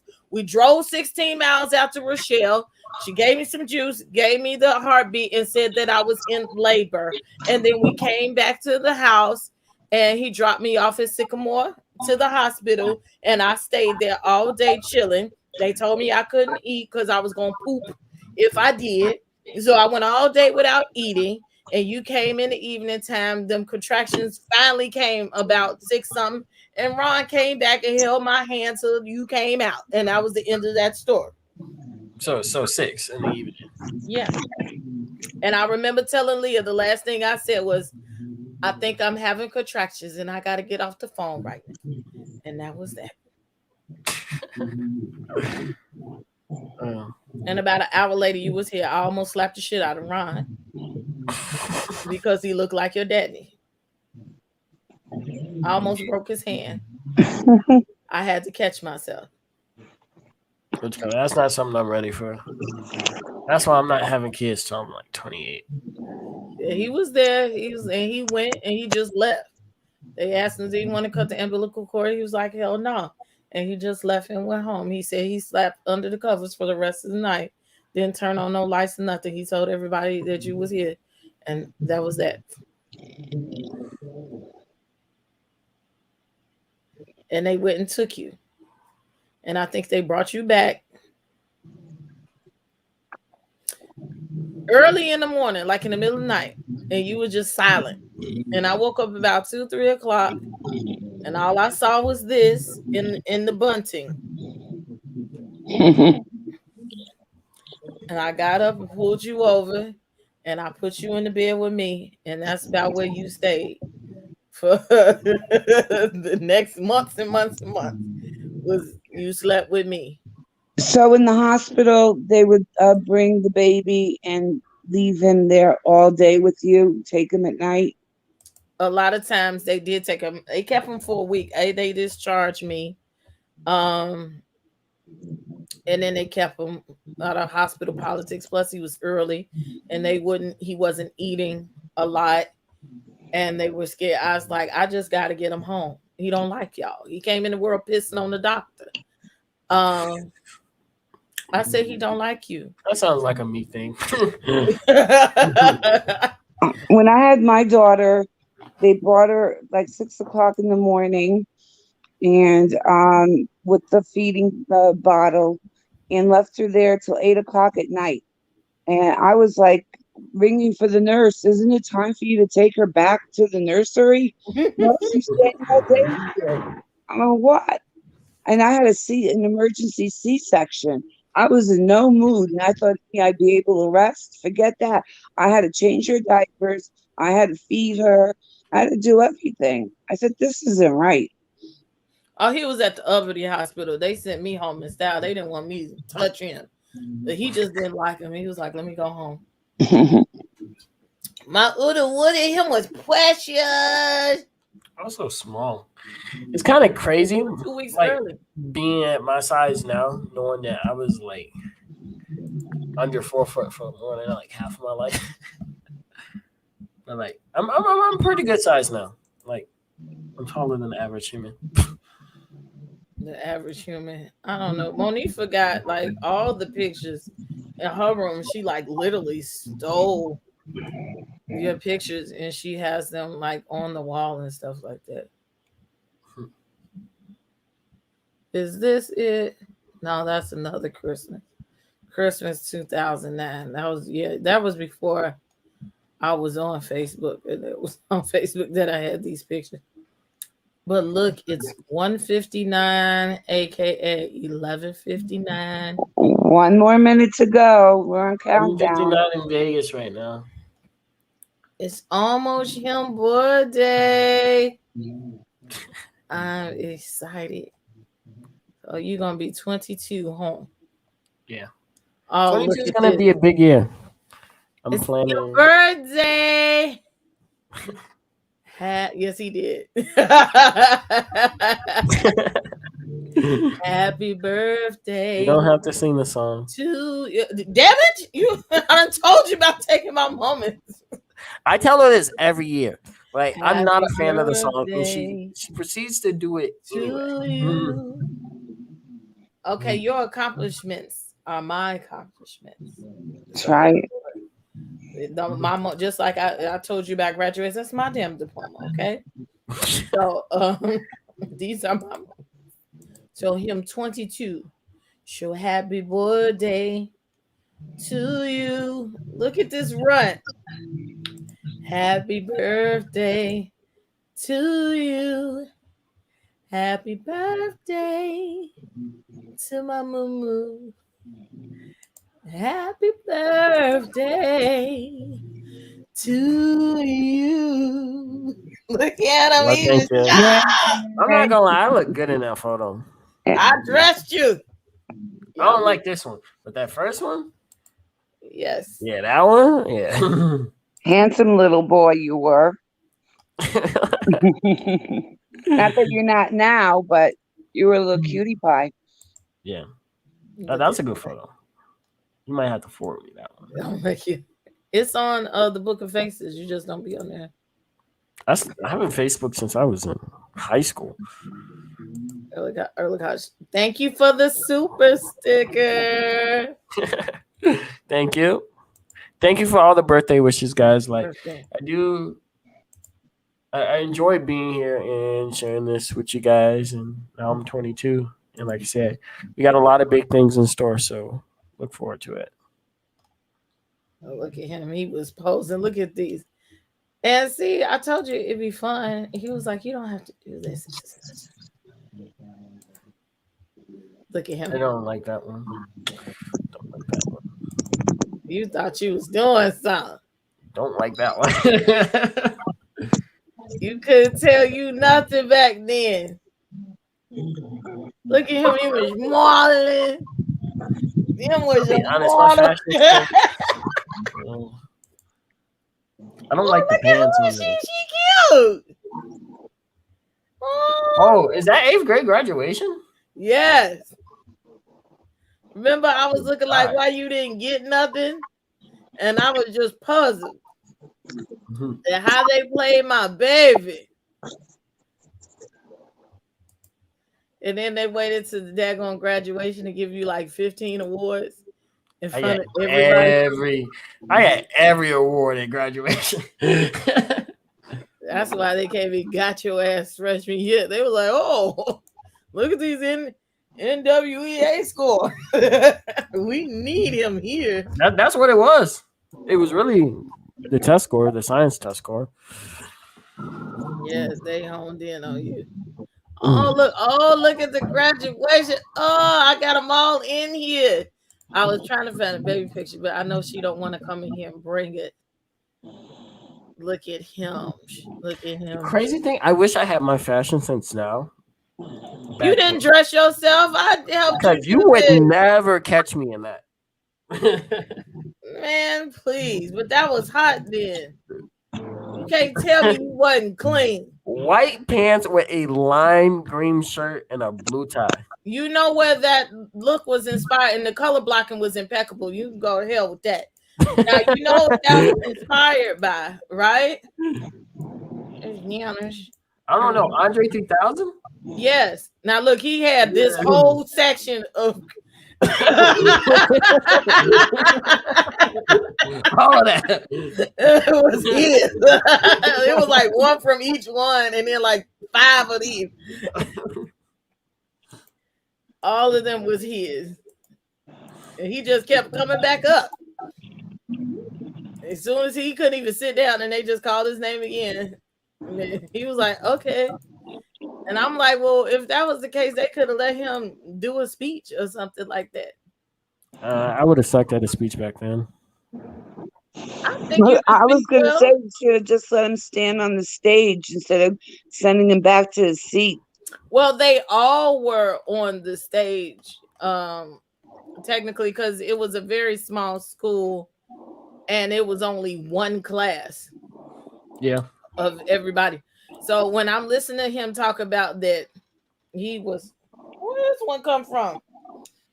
That he was in a fight in 8th grade. Like, I'm really not paying no attention to that. Excuse me, for the simple fact that His school didn't play that. You know what I'm saying? Oh, it wasn't on campus though. It wasn't no fighting. Like they was all in there together forever and forever and continually on that. And I'm trying to see. I know I've posted this picture rather than me have to go find it. Oh, I just found some childlike pictures from Christmas way back. Oh, when we was on 103rd with the cat and Rosemary. Oh, I'm not gonna show you. Ooh, okay. I'm not gonna show these pictures. I ain't gonna make you mad. I ain't gonna make you mad. Somebody done let Oscar in the building because he was not here. You taking me down memory lane. Yeah. Oh, I think I made you my profile picture at one point in time.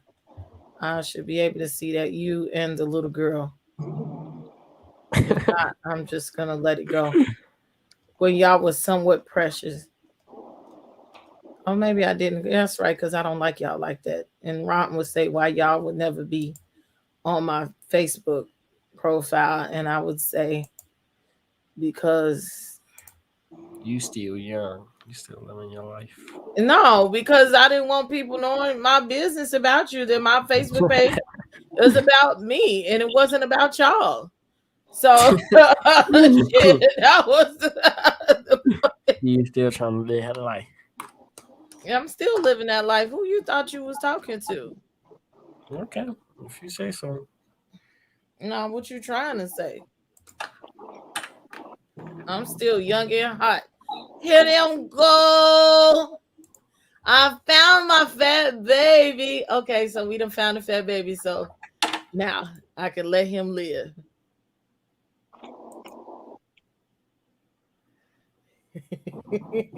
Don't tell me how to keep my kids clean. Why is you looking crazy?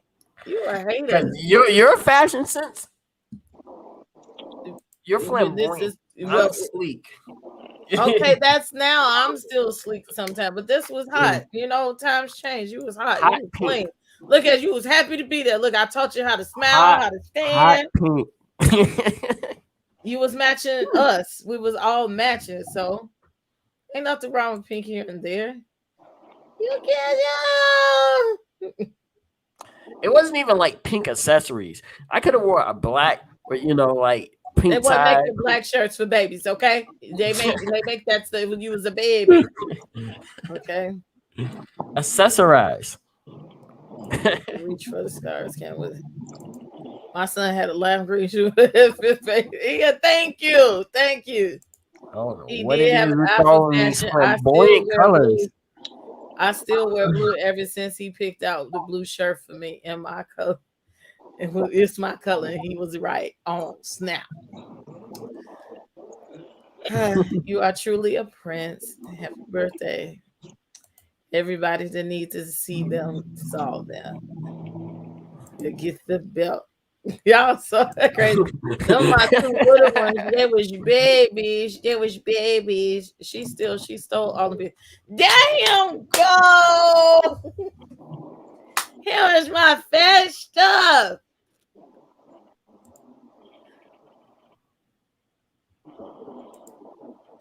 You used to have a whole daycare praising God. Yes. Before they became full-on heathens. Why are you looking at yourself? Why are you looking at him like he's cute? He's thinking, you see, I like to be naked then with a sheet covering me.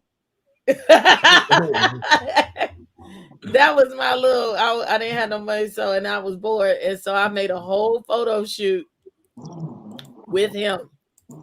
I don't remember these. That was one of his first haircuts. Look, that's Chris. All these years later. All these years. Oh, here he go. Over there at that school. Where I had to threaten the kids. That was about how old he was when that Christmas incident happened. He was about there. Oh, look at this one. That's such a bad photo. When he first got the glasses. Such a bad photo. Well, hey, you thought you was doing something at that time, so The glasses was too big for my face. you picked them. The best picture when those babies they smell so good. Yes, yes. Oh, I can't. Okay, I ain't gonna embarrass you too much more. So I got to get up and go to school in the morning. You don't know that. Yeah, I also have work in the morning. But it's still somewhat early. I stayed up with you. You know, I said I wouldn't. Let's What time close. do you need to be up, Princess? I wake up like 8:15, 8:30 ish. So. Oh, so you don't have long to sleep. Mm-mm. Yeah, you gotta start taking care of yourself. You gotta Well, I I just be want to wish trying. you a happy birthday again, and I'll be waiting to hear from you, Cam. All right, Durant, I'm excited. We'll set it all up. Okay, great. All right, I'm gonna go down. Okay, Have a thank good you, night. Jerry. All right. Any closing words? Y'all need to go to sleep. Take y'all asses to bed. It's late. That's my boy. That's the best you got. It's not the message you wanted. It's the message you needed, though. Oh, baby, you ain't got to force me. Demetra says thank you. Happy birthdays. Thank you guys for all the birthday wishes. Like I said, I enjoy being here. And like I said, y'all ain't gotta go home. Y'all don't gotta go to sleep. But y'all get And make sure, look, don't be lazy and trifling. All them cash apps or whatever cash apps you get, send a heart back or a thumbs up. Let them know that you got it and that you appreciate it. Of course, I'm still a You make it gentleman. be this real Gemini. I love your little pigs. All the moments when you get the devil in you. That's pretty much what it is. Auntie Steffi said, "Good night, birthday boy." Thank you guys. Um, thank you, Angel. Like I said, I do appreciate all the birthday wishes, and like I said, we only getting started. I'm surprised. Oh, whoa! Where you go? I'm here. We only getting started. It's my 22nd year, and I honestly think this is going to be the best year. I have so many things in motion, and like I said, I just hope you guys stay tuned, stay supportive, and you guys get to see those things come to pass. Yes. And again, his channel is pinned in the chat. Not only if you follow him, have people in his age group follow him and subscribe and help promote the channel. So, um, I thank you for letting me share this with you, Moo Moo. And I do love you. Love you too. You're my one and only son and the apple of my eye. Best one you could have asked for. Yes, yes, yes, yes, I guess. Nope. Don't make me have to beat your ass. And don't think I can't come on the plane and come beat your ass.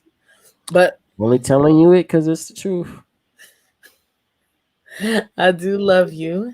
And thanks to everybody for spending this time with us and sharing this time with us. Oh, we do have a channel coming up real soon. So if you think this was entertaining, Oh yeah, we're planning a talk show. Like I said, we're gonna be getting into a whole lot of tea, not just our tea, but we're gonna be getting in y'all tea, they tea, all type of tea. It's gonna be super fun. it's gonna be a whole new set of programming. She said you are too old to get them hands. Good night, Royals. So yes, this was the second installment today of House of the Princess. You got a third mama. She said, I'm only 2 hours away. She said she coming when I come too. I'm planning. I'm gonna be out in Cali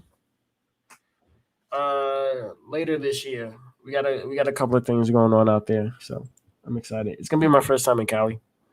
Yes, thank you, Lala Chanel. So, with that being said, yes, please hit the like button And if you're not subscribed, please subscribe to my channel. Also, I'm the big mama of them all. And I gave life to them. So yeah. Oh, his Naja said it's really, really late. Well, you made it just in time. So happy birthday. And we have many, many more years of happiness, love, and fulfilled dreams. Oh. We got a couple of them, but we're definitely going to make the most of them. And like I said, I thank you for the birthday wishes. So with that said, if you probably drank all your drinks, but go take another shot for my boy here, okay? Because apparently he plans on taking some himself. We'll see. We'll see. Don't get no unsolicited booty. But unsolicited? Yeah, unsolicited booty. Unsolicited. What makes it unsolicited? We're not gonna go into that. Oh.